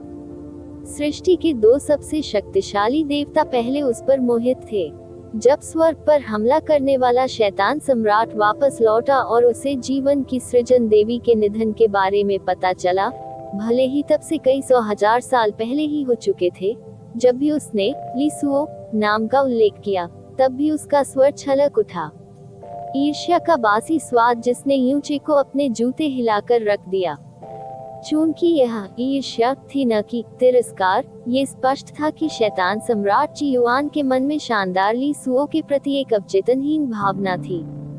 ये वास्तव में 4 महान सृजन देवताओं में से सबसे पवित्र सृजन भगवान था, जो देवताओं और शैतानों के बीच युद्ध की शुरुआत में गिरने वाला पहला व्यक्ति था, जो उसकी आंखों के सामने प्रकट हुआ, धीरे से उसके सपने जैसा नाम बोल रहा था। आपकी जानकारी के अनुसार जीवन की देवी नाइनफियन डेविल सम्राट के शैतानी जहर का शिकार हो गई। उसका दफन युद्ध का शुरुआती बिंदु था, लेकिन प्राचीन अभिलेखों के अनुसार किसी को भी उसके अवशेष नहीं मिले, न ही किसी को वास्तव में उसके जीवन और मृत्यु की आदिम मुहर मिली है। सफेद आकृति की आवाज धुंधले चांद की तरह फीकी थी। वह स्पष्ट रूप से अपने बारे में बात कर रही थी, लेकिन फिर भी तीसरे व्यक्ति में बात कर रही थी। यह ऐसा था जैसे उसके जीवन और आत्मा का पुनर्जन्म और पुनर्निर्माण हुआ हो, जैसे कि उसके पूर्व ज्ञान और यादों के टुकड़े तब स्पष्ट हो गए जब वे अदृश्य रूप से जुड़े, लेकिन उसके लिए अभी भी विदेशी घटनाएं थीं। ऐसा लगा मानो वे उसकी अपनी यादें और जीवन नहीं थे। सफेद आकृति की आवाज ने युनचे की आत्मा को भी हिला दिया था, जिससे उसे जीवन की सृजन देवी के बारे में एक और रिकॉर्ड याद आया। जीवन की सृजन देवी की मृत्यु पर सभी लोग रोए और क्रोधित हुए। हालांकि मृतक लीसुओं का शरीर कभी नहीं मिला। शायद ऐसा इसलिए था क्योंकि उसके शरीर से हल्की दिव्य आभा निकल रही थी और नाइनफियन शैतान जाति ने डर के कारण उसे नष्ट कर दिया था। ओपनिंग स्क्वायर ब्रैकेट ... जीवन की सृजन देवी के निधन के बाद जीवन और मृत्यु की मौलिक मुहर गायब हो गई, और यह अफवाह थी कि स्वर्गीय गहरा खजाना नाइनफियन शैतान जाति के हाथों में गिर गया था। यह एक पूरी त्रासदी थी। यूचे अभी भी उसे एकटक देखता रहा। उसे अपने शब्दों को समेटने में कठिनाई हो रही थी। वह जो जानता था और जो कुछ भी वह जानता था उससे वास्तविकता को स्वीकार करना असंभव हो गया। यह एक सृजन भगवान था। मेंसुदूर प्राचीन युग में ये देवताओं से भी ऊपर एक देवता था। वर्तमान युग में भी सृष्टिकर्ता ईश्वर का अस्तित्व कैसे हो सकता है? युनचे के अविश्वास से सफेद आकृति अप्रभावित थी। उसने धीरे से अपनी उंगली वापस ले ली, जिससे तुरंत इस सांवली दुनिया ने अंतहीन शानदार शुद्ध सफेद रोशनी का एकमात्र स्रोत खो दिया। मेरा मानना है कि जब जीवन की सृजन देवी पर उस वर्ष नाइनफियन डेविल सम्राट द्वारा योजना बनाई गई थी और नाइनफियन डेविल जहर अपने चरम पर था, तो वह तुरंत नहीं मरी। अंतिम मोड़ पर उसने अपना वह हिस्सा उतार दिया जिसे जहर नहीं दिया गया था। वह जीवन और मृत्यु की आदिम सील में भाग गई और अपनी ताकत के आखिरी औंध से इसे सील कर दिया। बाद में वह लंबी अवधि की नींद से गुजरी। हालांकि देवताओं और शैतानों के विनाश के कारण आदिम अराजकता के भीतर की आभा पतली और पतली होती गई और आदिम ऊर्जा धीरे धीरे आदिम अराजकता में मौजूद नहीं रही। परिणाम स्वरूप वह जागने में असमर्थ थी क्योंकि वह मौलिक ऊर्जा को महसूस करने में असमर्थ थी, और उसने जीवन और मृत्यु की आदिकालीन मुहर पर जो मुहर लगाई थी वह भी धीरे धीरे ढीली हो गई थी। युनचे के ज्ञान को एक साथ जोड़ने के बाद वह इन सभी निष्कर्षों पर पहुंची, जो धीरे धीरे उसकी स्मृति के टुकड़ों के साथ ओवरलैप हो गए, जो धीरे धीरे स्पष्ट हो रहे थे। उसे ऐसा महसूस हुआ मानो वह बहुत वर्षों से सोई हो। इतना समय हो गया था कि उसे ऐसा महसूस हो रहा था जैसे उसकी आखिरी आत्मा पूरी तरह से उससे अलग हो गई हो। फिर एक दिन जीवन और मृत्यु की आदिम मुहर आपसे मिली और उस लकड़ी की आत्मा हे लिंग से भी मिली। हे लिंग का नाम सुनते ही युनचे की आत्मा में एक तेज दर्द छलक गया।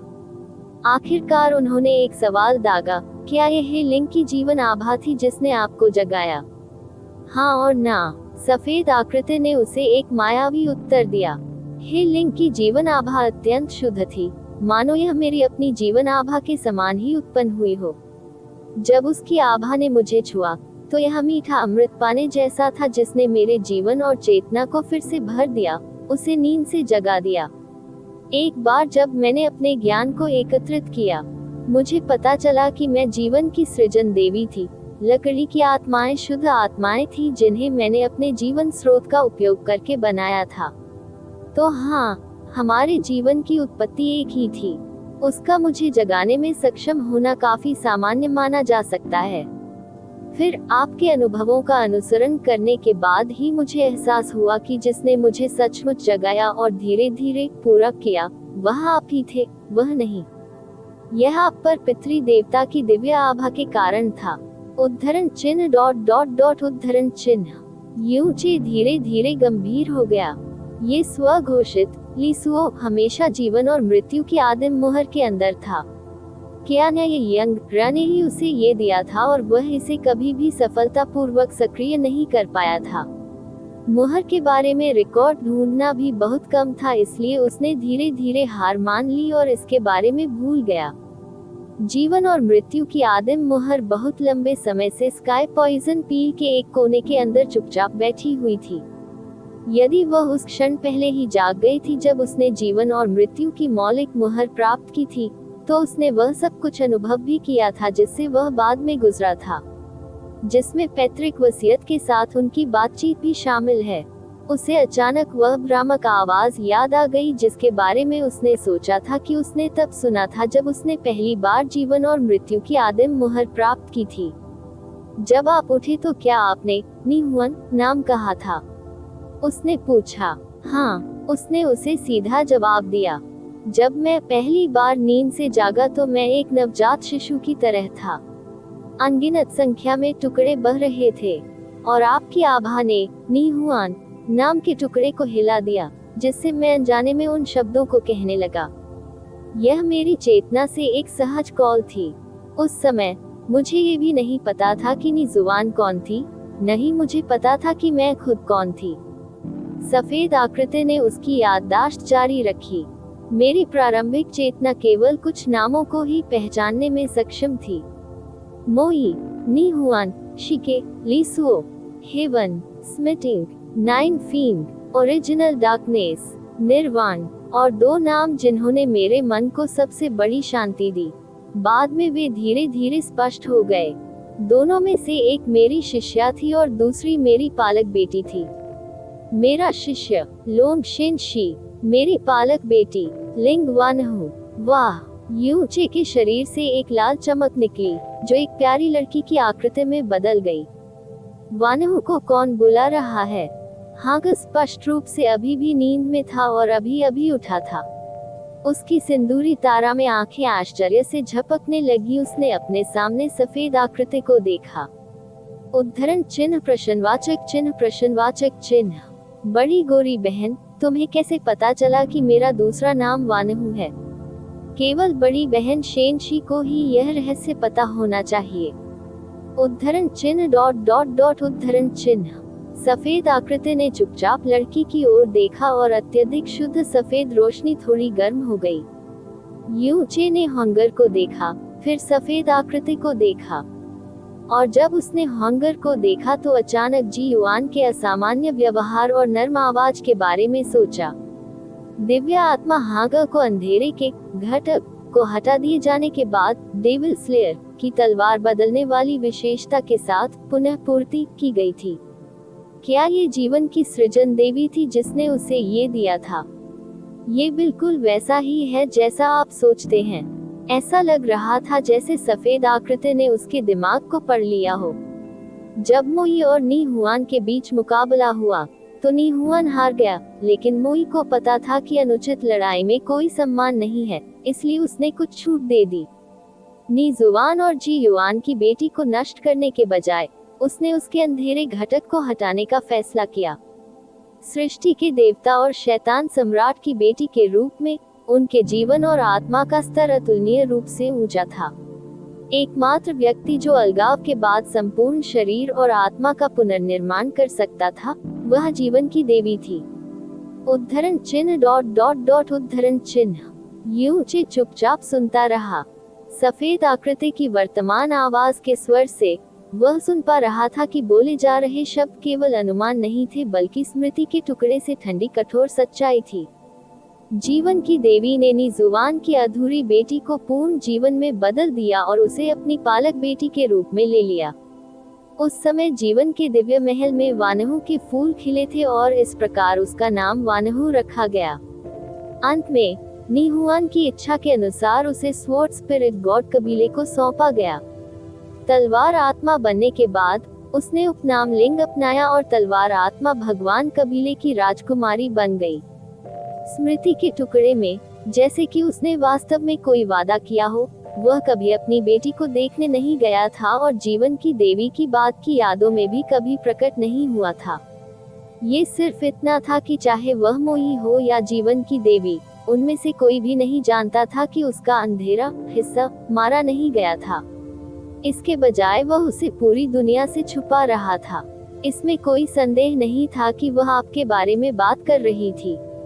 आप वास्तव में जीवन की सृजन देवी हैं, लिसुओ। ये सिर्फ यूचे नहीं था। वर्तमान युग में कोई भी उस पर विश्वास करने का साहस नहीं करेगा, यहाँ तक कि अन्य सृष्टि देवता भी नहीं, यदि वे जीवित होते। सफेद आकृति ने धीरे से उत्तर दिया, यद्यपि मेरे जीवन का दिव्य चमत्कार अतीत की तुलना में कम है, फिर भी ये पर्याप्त प्रमाण है। इस समय आप अच्छी तरह से जानते हैं कि मैं आपके दिल में कौन हूँ। युनचे ने पहले से ही अवचेतन रूप से उस पर विश्वास करना शुरू कर दिया था, क्योंकि उसने जो कुछ भी कहा, चाहे वह उसके वर्तमान ज्ञान के भीतर हो या उससे परे, जीवन की सृजन देवी की पहचान के साथ बहुत अच्छी तरह से मेल खाता था। सृजन ईश्वर शब्द बहुत ऊंचे और पहुंच से बाहर थे। इसने युनचे को जो प्रभाव दिया वह पैतृक भगवान के बाद दूसरा था जो इस दुनिया में भी मौजूद था। लिसुओ को छोड़कर सृजन देवताओं और शैतान सम्राटों के समूह से केवल मोई, जो बुढ़ापे से मर गया, और निर्वासित जी युआन, दुष्ट शिशु के पहिए द्वारा चुराए गए स्काई पॉइजन पल द्वारा जारी असंख्य क्लेश से नष्ट नहीं हुआ। क्लेश, असंख्य क्लेशों के तहत सारा जीवन समान था, केवल मृत्यु का इंतजार था। लेकिन लिसुओ को 9 फीन डेविल जहर का अनुबंध हो गया था। वह असंख्य कष्टों से बच निकली थी और एक लंबी नींद के बाद एक बार फिर दुनिया में प्रकट हुई थी और उसके साथ सह अस्तित्व में भी रहे। उसमें हागा और युअ रहते थे और हे लिंग भी वैसा ही था। उसने कभी सपने में भी नहीं सोचा होगा कि उसके साथ सृष्टिकर्ता ईश्वर भी है। लिसुओ नाम और जीवन की देवी की उपाधि के अलावा मुझे कोई अन्य पहचान नहीं मिल रही है जो मेरे अधूरे स्व में फिट बैठती हो। जब उसने ये सब कहा तो उसकी आंखें पूरे समय शांति से हागा की ओर देखती रहीं। सिंदूरी आंखें, सिंदूरी लंबे बाल, योगिनी जैसी शक्ल, अवर्णनीय अंतरंग आभा। इसने उसकी आत्मा को गर्म कर दिया। उसका मानना था कि उसका पूर्व स्वन्य इस लड़की से सच्चा प्यार करता था और उसके करीब था। आप सृजन की देवी हैं लिसु, यूचे ने बड़बड़ाया। स्थिर होने से पहले वह काफी देर तक अव्यवस्थित रूप से सांस लेता रहा। इतनी देर से जाग रहे हो तो अब तक दिखे क्यों नहीं? क्योंकि मैं नहीं कर सका। जब मैं पहली बार जागा तो मेरा जीवन खतरे में था। यदि मैं तब प्रकट होता तो मेरे जीवन की उत्पत्ति ने सहज रूप से हे लिंग के जीवन की उत्पत्ति को अवशोषित कर लिया होता ठीक होने के लिए। स्तर में अंतर ने इस परिणाम को अपरिहार्य बना दिया होगा। यह अजेय होता। यही कारण था कि मैं खुद को उस स्थान पर प्रकट होने की इजाजत नहीं दे सका जहां वह मौजूद थी। मो बाइचेन के साथ आपकी लड़ाई तक, जब उसने अपना जीवन बलिदान कर दिया। ये जीवन की सृजन देवी थी। यह एक सर्वोच्च प्राणी थी जो सबसे कमजोर स्थिति में भी किसी दूसरे का जीवन लेने को तैयार नहीं होती थी। ब्लू ड्रैगन सम्राट के विचित्र पुनरुत्थान और दोनों बार घायल होने पर उसके तेजी से ठीक होने को याद करते हुए, ये सब हे लिंग के बलिदान के बाद हुआ। अच्छा ऐसा है। हे लिंग के उल्लेख पर उसके दिल में भारीपन ने उसके सदमे को दबा दिया। वह फूट फूट कर मुस्कुराया। कोई आश्चर्य नहीं, कोई आश्चर्य नहीं। आप ब्लू ड्रैगन सम्राट की घातक चोटों को तुरंत ठीक कर सकते हैं, लेकिन मैं नहीं कर सका। शेन शी भी नहीं कर सका। केवल आप। यहाँ तक कि उसकी आत्मा कमजोर अवस्था में होने पर भी जीवन के जिस दिव्य चमत्कार को वह नियंत्रित कर सकती थी, वह ऐसा कुछ नहीं था जिसके लिए वर्तमान युनचे या शेन शी संभवतः प्रयास कर सकते थे। तुम कितने शक्तिशाली हो। कल्पना करो कि यह कितना अच्छा होगा यदि तुम ही लिंग को बचाने में सक्षम हो। वह भावहीन होकर बुदबुदाया। सफेद आकृति नहीं। जीवन की सृजन देवी ली सुओ ने धीरे से कहा, मेरे साथ अभी भी यहाँ, मैं संभवतः उसे गायब होने की अनुमति कैसे दे सकती हूँ। उन मीठे शब्दों ने यूचे को ऐसा महसूस कराया जैसे उसे एक सपने में भेज दिया गया हो। अचानक अपने पैरों पर खड़े होने से पहले वह 3 सांसों तक स्तब्ध रह गया। वह लड़खड़ाकर एक घुटने पर गिर गया। अपनी मुद्रा को समायोजित करने का विचार उसके दिमाग से निकल गया और वह अनियंत्रित रूप से गुर्राने लगा। क्या आपने अभी अभी क्या कहा? पीएस, लोंगशेन शी नाम के लिए उपनाम लोंगशेन है, नाम शी है। देवताओं के विरुद्ध अध्याय 2020 अंतहीन कोहरे में सम्राट का स्वागत। चौंकने की कोई जरूरत नहीं है। पवित्र आभा से युक्त एक शांत आवाज ने यूचे की भावनाओं को शांत कर दिया। मुझे पता था कि जब वह गायब होने वाली थी तो मैं उसे बचा सकता था। यह एक वृत्ति है जो मेरी आत्मा के मूल में अंकित है और इसका मेरी स्मृति से कोई लेना देना नहीं है। ऐसा शायद इसलिए है क्योंकि मैं जीवन का निर्माण करता भगवान हूँ। उस पल में युनचे को पूरा विश्वास था कि वह जीवन की सृजन भगवान थी। वह लिंग अभी कहाँ है? युनचे ने धीरे से सीधा कहा, हमारा जीवन जुड़ा हुआ है, तो मैं उसे बिल्कुल भी महसूस क्यों नहीं कर सकता? ली सुओ ने फुसफुसाते हुए कहा, उसकी आत्मा की उत्पत्ति और जीवन की उत्पत्ति नष्ट हो गई थी। भले ही आप दोनों जीवन से बंधे हों, निश्चित रूप से उसका आपसे और स्काई पॉइजन पल से संबंध भी टूट गया था। उसके शब्दों ने यूचे को स्तब्ध कर दिया। क्या ये सचमुच संभव है? किसी ऐसे व्यक्ति को पुनर्जीवित करना जिसने अपना जीवन मूल और आत्मा मूल दोनों खो दिया है? अगर हम आपकी और वर्तमान दुनिया की समझ के आधार पर निर्णय ले रहे हैं, तो बिल्कुल नहीं, ली सुओ ने कहा, लेकिन मैं जीवन का सृजन भगवान हूँ और हे लिंग के जीवन की उत्पत्ति मेरे समान है। इसलिए मैं उसके अंतिम अस्तित्व को बचाने और जीवन और मृत्यु की आदिम मुहर के भीतर इसे सुरक्षित रखने में सक्षम था। समय आने पर वह जीवन और आत्मा दोनों में सामान्य स्थिति में लौट आएगी। ऐसा लग रहा था कि ली सुओ को इस बात का अंदाजा ही नहीं था कि वह सबसे उदासीन आवाज में सबसे असंभव बात कह रही थी। जब समय आएगा, वह वास्तव में कब है? यूचे ने जल्दी से पूछा। ये सही है, वह जीवन की सृजनात्मक ईश्वर है। मैं ऐसा कुछ नहीं कर सकता जिसका उसने अभी दावा किया है, लेकिन वह कर सकती है जब मेरी शक्तियां पर्याप्त रूप से ठीक हो जाएंगी। हालांकि समय पूरी तरह आप पर निर्भर करता है। ली सुओ ने उसे एक अप्रत्याशित लेकिन आश्चर्यजनक उत्तर दिया। एक और सवाल पूछने के बजाय युनचे को शांत होने और अपने विचारों को सुझाने में कुछ समय लगा। फिर उन्होंने पूछा, तो आप कह रहे हैं कि आपको अपनी शक्तियां पुनः प्राप्त करने के लिए मेरी आवश्यकता है? इतना ही नहीं, लीसू ने उत्तर दिया, मेरा अस्तित्व आपके अंदर मौजूद पैतृक ईश्वर की आभा पर निर्भर है। आप ऑडियो बुक्स 108 देख रहे हैं। धोखेबाजों से सावधान रहें। शायद ऐसा इसलिए था क्योंकि जीवन के सृजन देवता का दिव्य हृदय बिल्कुल पवित्र और बेदाग था, या शायद वह एक नवजात शिशु की तरह थी, क्योंकि वह अपने पूर्व जीवन के ज्ञान और अनुभव के बहुत कम या बिल्कुल भी अंश के साथ जाग गई थी, लेकिन उसने युन को अपनी जीवन रेखा बता दी थी, जो बिना किसी आरक्षण के। एक समय वह एक सृजन ईश्वर थी जो सभी रचनाओं को तुच्छ दृष्टि से देखती थी। अब वह स्वीकार कर रही थी कि उसे उसके अस्तित्व की आवश्यकता थी। उद्धरण चिन्ह ... उद्धरण चिन्ह। यूचे ने अवचेतन रूप से आश्चर्य से तिरछी नजरें झुका ली।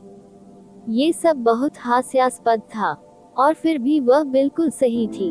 आखिरकार वह पूरे ब्रह्मांड में एक ऐसा व्यक्ति था जिसके पास एक ऐसा शरीर था जो सृष्टि के देवताओं, शून्यता के पवित्र शरीर से भी आगे निकल गया था। पैतृक ईश्वर की आभा। ली सुओ ने उल्लेख किया कि यह निश्चित रूप से जीवन की आभा थी जिसे शून्यता के पवित्र शरीर ने स्वाभाविक रूप से जारी किया था। ली सुओ वास्तव में इस पैतृक भगवान की आभा को महसूस नहीं कर सके, ठीक वैसे ही जैसे जी युआन ने यूचे से कभी भी किसी पैतृक देवता जैसा नहीं खोजा था। वह जीवन और अंधकार दोनों को समायोजित करने की उसकी क्षमता से भी दंग रह गई।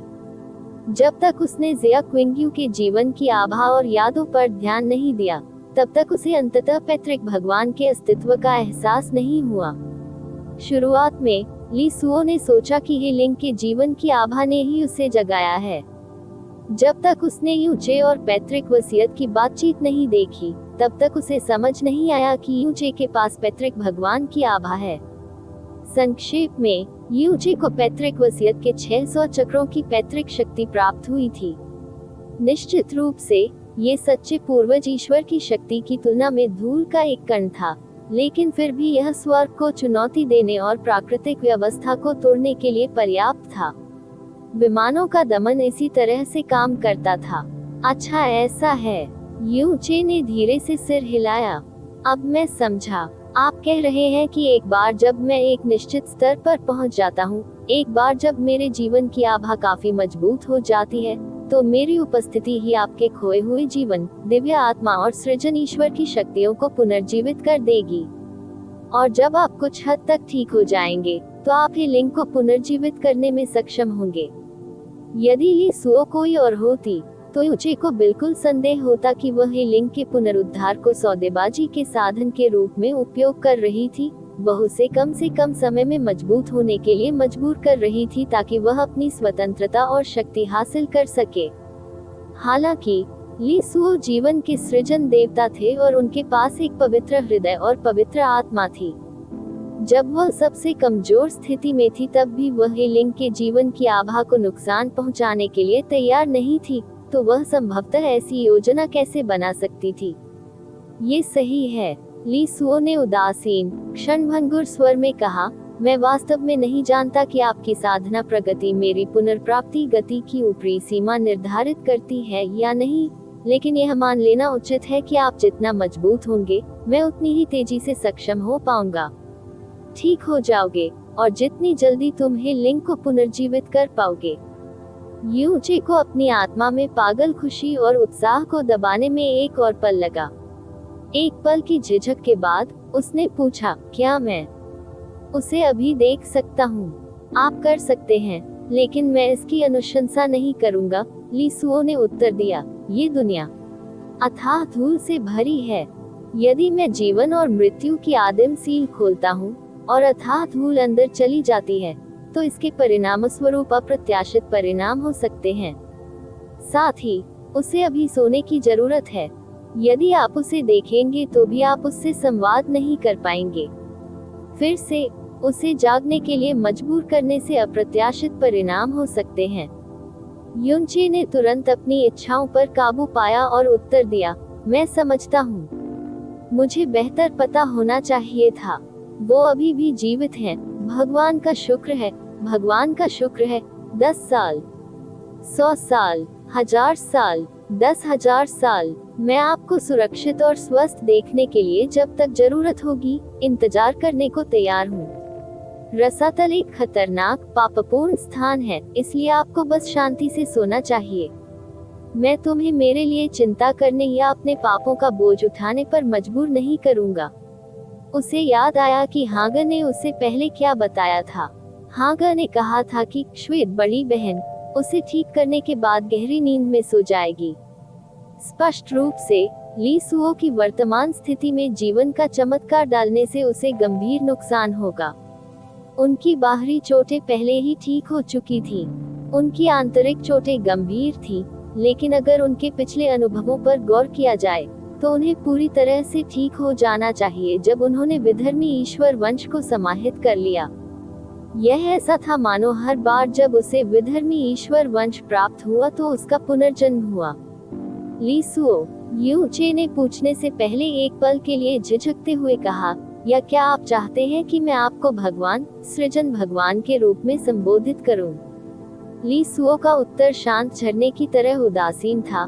मेरी पिछली यादें और मान्यता टुकड़े टुकड़े हो गई हैं। मैं बहुत पहले ही भूल चुका हूँ कि ईश्वर की रचना को किस प्रकार अपनाना चाहिए। इसलिए आप मुझे अपनी इच्छानुसार संबोधित करने के लिए स्वतंत्र हैं। अच्छा ऐसा है। युनचे ने एक सेकंड के लिए सोचा। आप धीरे धीरे अपनी यादें और पहचान वापस पा रहे हैं, लेकिन क्योंकि वे टुकड़े टुकड़े हो गए हैं, वे किसी अन्य व्यक्ति की यादों की तरह हैं। जिन स्मृतियों को आप वास्तव में अपनी मानते हैं वे स्मृतियां हैं जिन्हें आपने कुछ वर्ष पहले जागने के बाद संचित किया था। क्या मैं सही हूँ? हाँ, युचे ने ली सुओ की वर्तमान भावनाओं का सटीक अनुमान लगाया था। मैं केवल 5 वर्ष से भी कम समय के लिए जीवन और मृत्यु की आदिम मुहर द्वारा आया हूँ। आप ली सुओ हैं, लेकिन पूरी तरह से नहीं। तुम उसके जैसे हो पुनर्जन्म। उसने ली सुओ के ढके हुए चेहरे को देखा और अपनी इंद्रियों को अधिकतम तक बढ़ा दिया। उस स्थिति में क्या मैं तुम्हें कॉल कर सकता हूँ? लिटिल ली सु, आप कर सकते हैं। उद्धरण चिन्ह ... उद्धरण चिन्ह। युचे को इस उत्तर की उम्मीद नहीं थी। इसमें कोई आश्चर्य नहीं कि वह एक सृजन भगवान है। इसमें कोई आश्चर्य नहीं कि वह ऐसी महिला है जिसे सृष्टि के 2 देवता भी नहीं संभाल सकते। मैंने स्पष्ट रूप से उसे एक आपत्तिजनक उपनाम दिया था, और फिर भी उसने इसे किसी भी अन्य नाम की तरह ही माना। युचे इतना हैरान हो गया था कि उसे समझ नहीं आ रहा था कि क्या कहे। यह एक मजाक था। युचे के पास विषय बदलने के अलावा कोई विकल्प नहीं था। आपका अस्तित्व अभी भी अविश्वसनीय रूप से कमजोर है। जब तक अत्यंत आवश्यक न हो, मैं आपसे आग्रह करूंगा कि आप अपनी शक्तियों का उपयोग न करें। आपको मेरी आंतरिक चोटों के बारे में चिंता करने की जरूरत नहीं है। गॉडेश का पलटवार अविश्वसनीय रूप से डरावना था। वह बाहर से ठीक दिख सकता है, लेकिन उसकी आधी नसें टूट गई थी, उसके सभी आंतरिक अंग टूट गए थे, और गहन ऊर्जा उसके चारों ओर बेतरतीब ढंग से रिस रही थी। ली सुओ ने फुसफुसाते हुए कहा, जब से तुमने होश संभाला है, तुम्हें मेरी ताकत की जरूरत नहीं है। अभी आपको एक शांत जगह की तलाश करनी चाहिए और अभी अभी प्राप्त हुए विधर्मी ईश्वरीय बीज को ग्रहण करना चाहिए। मेरी की योजना है। युनचे ने दूर तक देखा। किलिन एबिस क्षेत्र को घेरने वाला रेतीला तूफान बिल्कुल नजदीक था, और वह इस संभावना को खत्म नहीं कर सका कि ज़मीन बोयुन उसके ट्रैक की खोज कर सकता है और किलिन एबिस क्षेत्र छोड़ने के बाद भी उसका पीछा कर सकता है। वह शीघ्र ही एक निर्णय पर पहुंच गया। हम अंतहीन कोहरे की ओर बढ़ेंगे। किलिन एबिस क्षेत्र में उन्होंने पहले ही पुष्टि कर दी थी कि रसातल की धूल किसी की आध्यात्मिक धारणा को बहुत सीमित कर देगी। अंतहीन कोहरे में गहरी धूल बाहरी दुनिया की तुलना में कहीं अधिक केंद्रित थी, इसलिए निश्चित रूप से ये किसी की आध्यात्मिक धारणा को और भी अधिक सीमित कर देगी। इतना ही नहीं, उनकी अपनी आध्यात्मिक धारणा धीरे धीरे लेकिन निश्चित रूप से अथाह धूल से प्रतिरक्षित हो रही थी। इसका मतलब ये था कि धारणा के अनुसार उसके पास अधिकांश अन्य लोगों की तुलना में भारी लाभ था। साथ ही वह जानना चाहता था कि वह अथाह धूल में कितना हस्तक्षेप कर सकता है। ली सुओ ने बात करना बंद कर दिया और सफेद रोशनी की चमक में गायब हो गए। वह एक क्षणभंगुर बादल की तरह गायब हो गई जो हवा से उड़ गया। आह, बड़ी गोरी बहन, आपने अभी भी मेरे प्रश्न का उत्तर नहीं दिया। हागा भी लाल बत्ती में बदल गया और ली सुओ का पीछा करते हुए स्काई पॉइजन पल में लौट आया। वह हमेशा एक लापरवाह आत्मा थी जो ज्यादातर चीजों पर बहुत कम ध्यान देती थी, लेकिन इस बार उसने अवचेतन रूप से सोचा कि वानहू नाम उसके लिए बहुत महत्वपूर्ण था। यू शी, हेलिंग, शेनशी के बारे में समाचार और पुनर्जन्मित ली सुओ। एक ही दिन में इन शब्दों ने यूचे की आत्मा को उलट-पुलट कर दिया था। युनचे ने कम ऊंचाई पर उस भूरे रंग की दुनिया की ओर उड़ान भरी जिसने सब कुछ निगल लिया।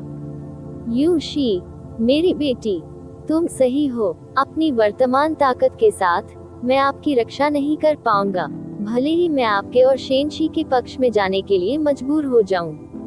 अभी केवल एक चीज जो मैं आप दोनों के लिए लाऊंगा वह है आपदा।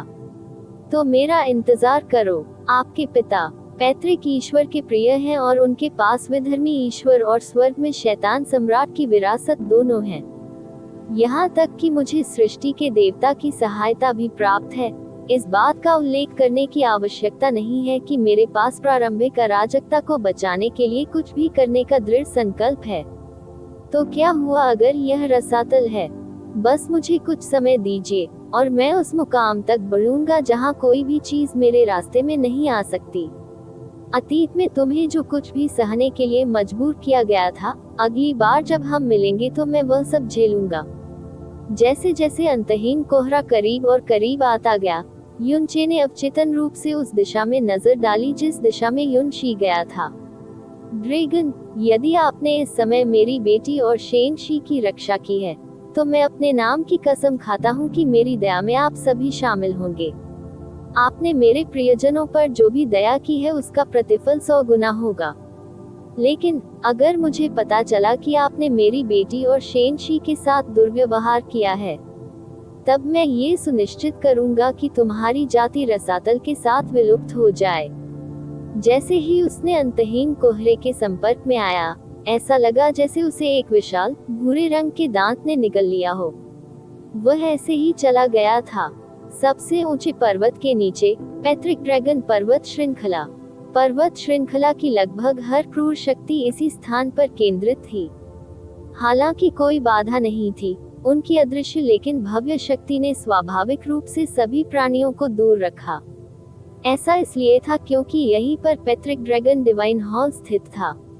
पैतृक ड्रैगन डिवाइन हॉल आमतौर पर उतना ही शांत था मौत, लेकिन अचानक धीमे कदमों की एक श्रृंखला ने सन्नाटे को तोड़ दिया। तुम आ गए, चिक्सन, एक प्राचीन आवाज ने कहा।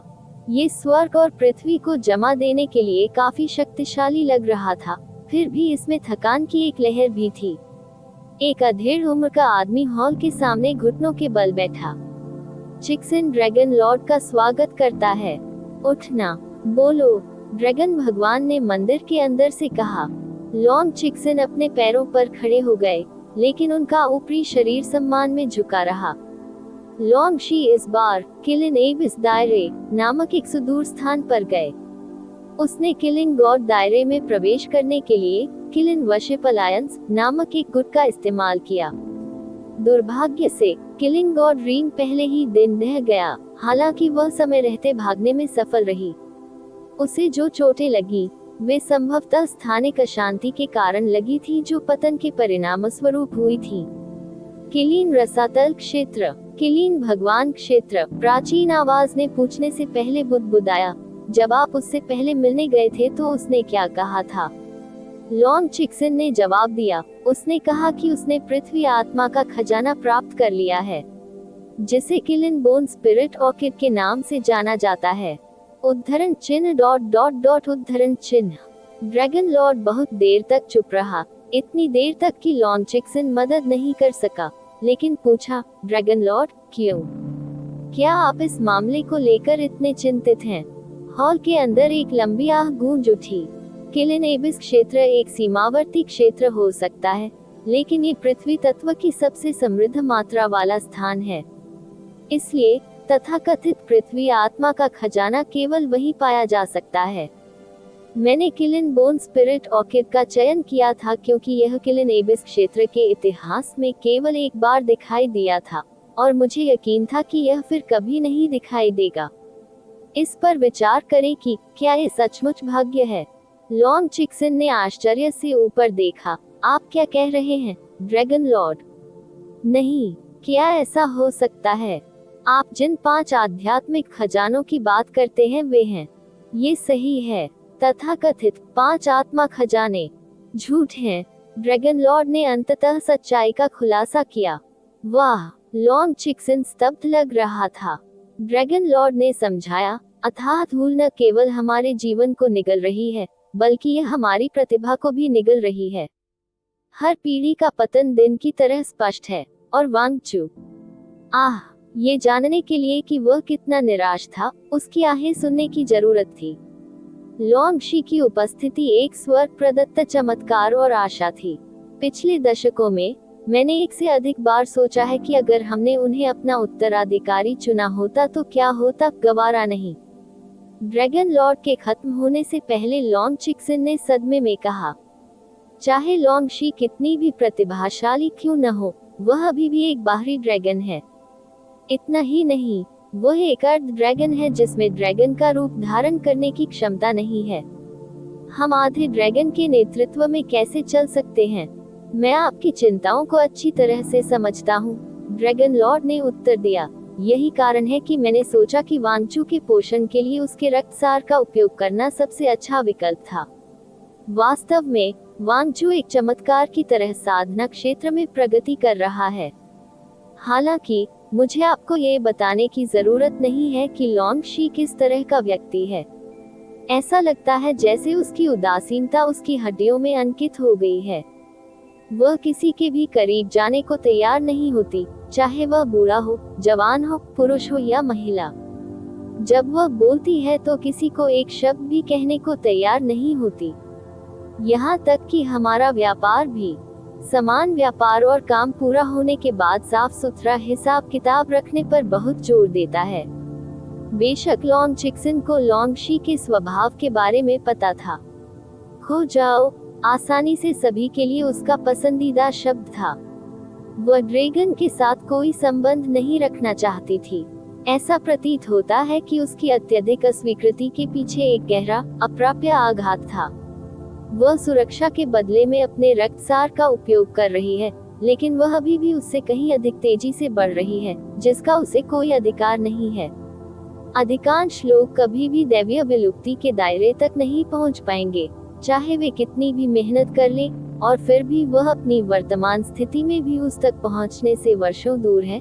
जब वह खुद को बचाने के लिए पर्याप्त मजबूत हो जाएगी, तो वह अब वांगचू को अपना रक्तसार नहीं देगी। चूंकि यह बराबरी का व्यापार है, इसलिए मेरे पास उसे छोड़ने का कोई कारण नहीं है।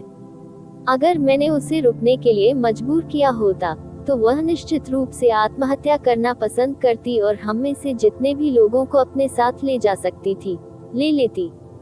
एक बार जब मुझे उसके एकमात्र जुनून के बारे में पता चला, तो मैंने 5 आत्मा खजाने के बारे में कहानी बनाई। मैंने उससे कहा कि मेरी कठोर शक्तियों के साथ मिलकर 5 आध्यात्मिक खजाने उस तलवार में आत्मा को जगाने के लिए पर्याप्त होंगे। अपनी क्रूर शक्तियों का त्याग करने के लिए मेरी शर्त ये थी कि उसे ऐसा करना ही होगा। ड्रैगन रेस में बने रहना जारी रखें और वांगचू को तब तक श्रद्धांजलि देते रहे जब तक कि उसे 5 आत्मा के खजाने नहीं मिल जाते। जैसे जैसे समय बीतता गया, ड्रैगन लॉर्ड की आवाज लगातार कमजोर होती गई। इसमें कोई संदेह नहीं कि यह अब तक का सबसे घटिया काम था जो उसने अपने जीवन में किया था, और फिर भी ड्रैगन के भविष्य की खातिर उसे ऐसा करना पड़ा। उसे यह विश्वास दिलाने के लिए कि मैं सच कह रहा था। मैंने ये सुनिश्चित किया कि 5 आत्मा खजाने सभी वास्तविक खजाने थे जो एक बार रिकॉर्ड में दिखाई दिए थे। लेकिन निश्चित रूप से मैंने उन खजानों को चुनना भी सुनिश्चित किया जो इतिहास में केवल 1 या 2 बार ही दिखाई दिए थे। उसके लिए एक भी खजाना हासिल करना लगभग असंभव होना चाहिए था, और फिर भी कुछ ही दशकों में उसने 4 खजाने खोज लिए थे। इसमें कोई आश्चर्य नहीं कि उन्होंने इस बात पर अफसोस जताया कि भाग्य उनके खिलाफ था।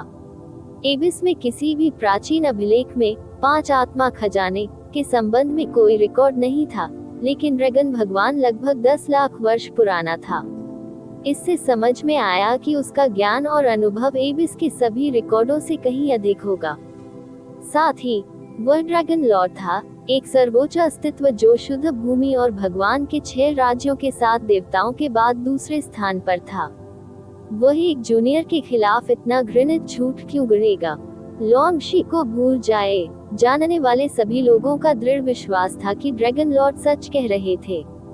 लॉन्ग चिक्सिन का सिर ऐसे धंसा जैसे किसी भारी वजन से खींचा गया हो। उसके होंठ सदमे से कांप रहे थे। वह विश्वास नहीं कर सकता था कि ड्रैगन लॉर्ड स्वयं ऐसा करेगा। लेकिन फिर उसे लॉन्ग वांगचू की मूल प्रतिभा और प्रगति और पैट्रिक ड्रैगन के भविष्य की याद आई।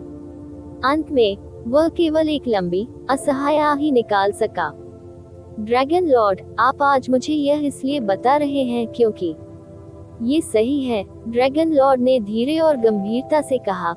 लॉन्ग शी को अंतिम आध्यात्मिक खजाना नहीं मिलना चाहिए, तब तक नहीं जब तक वांगचू कम से कम दिव्य विलुप्त होने के दायरे तक नहीं पहुंच जाता। इस समय उनके पास कोई अन्य विकल्प नहीं था। लॉन्ग चिक्सिन ने गहराई से सिर हिलाया। मैं समझता हूँ, मैं अपने कर्तव्यों का पालन करूंगा। वह पूछने से पहले एक पल के लिए झिझका। ड्रैगन भगवान, अगर आप मेरी जिज्ञासा में शामिल होंगे तो क्या? तलवार के भीतर की आत्मा को जगाना वास्तव में असंभव है, जिसके प्रति लॉन्ग शी जुनूनी है। एक लंबी चुप्पी के बाद ड्रैगन लॉर्ड ने अंततः सच्चाई से उत्तर देना चुना। मैंने अपनी चेतना के साथ उस बाधा की कई बार जांच की है और परिणाम हमेशा एक ही था। वह तलवार प्राचीन है, लेकिन वह बिल्कुल साधारण और मृत तलवार है। इसमें कोई आत्मा नहीं है। ऐसा कोई तरीका नहीं है जिससे एक साधारण तलवार किसी आत्मा को जन्म दे सके, नहीं। लेकिन शायद वह सच्चाई को स्वीकार करने के लिए तैयार नहीं है, या शायद वास्तव में उस तलवार में कोई आत्मा सो रही है जिसका पता केवल वह ही लगा सकती है। लेकिन यह उसका एकमात्र जुनून है। मैं आपको ये भी बता सकता हूँ कि यही एकमात्र कारण है कि वह अभी भी जीवन से जुड़ी हुई है। अगर वह इसे खो देती है, तो इस दुनिया में ऐसा कुछ भी नहीं है जो उसे ये सब पीछे छोड़ने से रोक सके। लॉन्ग चिक्सिन ने सिर हिलाया। मैं समझता हूँ। मुझे बताने के लिए धन्यवाद, ड्रैगन लॉर्ड। मैं कसम खाता हूँ कि आज की बात किसी तीसरे को पता नहीं चलेगी। अब आप जा सकते हैं। मुझे ये कहते हुए शर्म आ रही है, लेकिन आपको पता होना चाहिए कि यह मामला कितना महत्वपूर्ण है। हाँ, ड्रैगन भगवान। जाने से पहले लॉन्ग चिक्सिन ने उन्हें गंभीरता से सलाम किया। हालांकि वह अचानक अपनी जगह पर रुका और उसने एक और सवाल पूछा। ड्रैगन लॉर्ड, लॉन्ग शी एक बुद्धिमान और अविश्वासी महिला है। क्या संभावना है कि वह जानती थी कि 5 आत्मा खजाने शुरू से ही झूठ हैं? ड्रैगन लॉर्ड ने उत्तर दिया, जब लोग डूब रहे होते हैं तो वे तिनके को क्यों पकड़ लेते हैं? वे जानते हैं कि वे अपना वजन सहन नहीं कर पाएंगे, लेकिन फिर भी वे मदद नहीं कर सकते, लेकिन विश्वास कर सकते हैं। क्या वे ऐसा कर सकते हैं? मैं ही वह हूँ जिसने उसके जुनून का इस्तेमाल किया, लेकिन इससे सबसे खराब स्थिति पैदा नहीं होनी चाहिए। उद्धरण चिन्ह ... मैं समझता हूँ, ड्रैगन लॉर्ड। लॉन्ग चिक्सिन ने विदा लेने से पहले आखिरी बार उन्हें सलाम किया। पैट्रिक ड्रैगन डिवाइन हॉल एक बार फिर खामोशी में लौट आया। बहुत देर बाद एक भारी और उदास आह गूंजी। अगर मेरे वंशज लॉन्ग शी होते तो मैं खुशी से मर जाता। वह पहले भी कई बार लॉन्ग शी को अपनी बेटी के रूप में गोद ले चुका था, लेकिन हर बार लॉन्ग शी ने एक पल की भी झिझक के बिना उसे अस्वीकार कर दिया था। इस तरह के और अपडेट के लिए कृपया हमारे चैनल ऑडियो बुक्स 108 को सब्सक्राइब करें और नोटिफिकेशन सक्षम करें। धन्यवाद।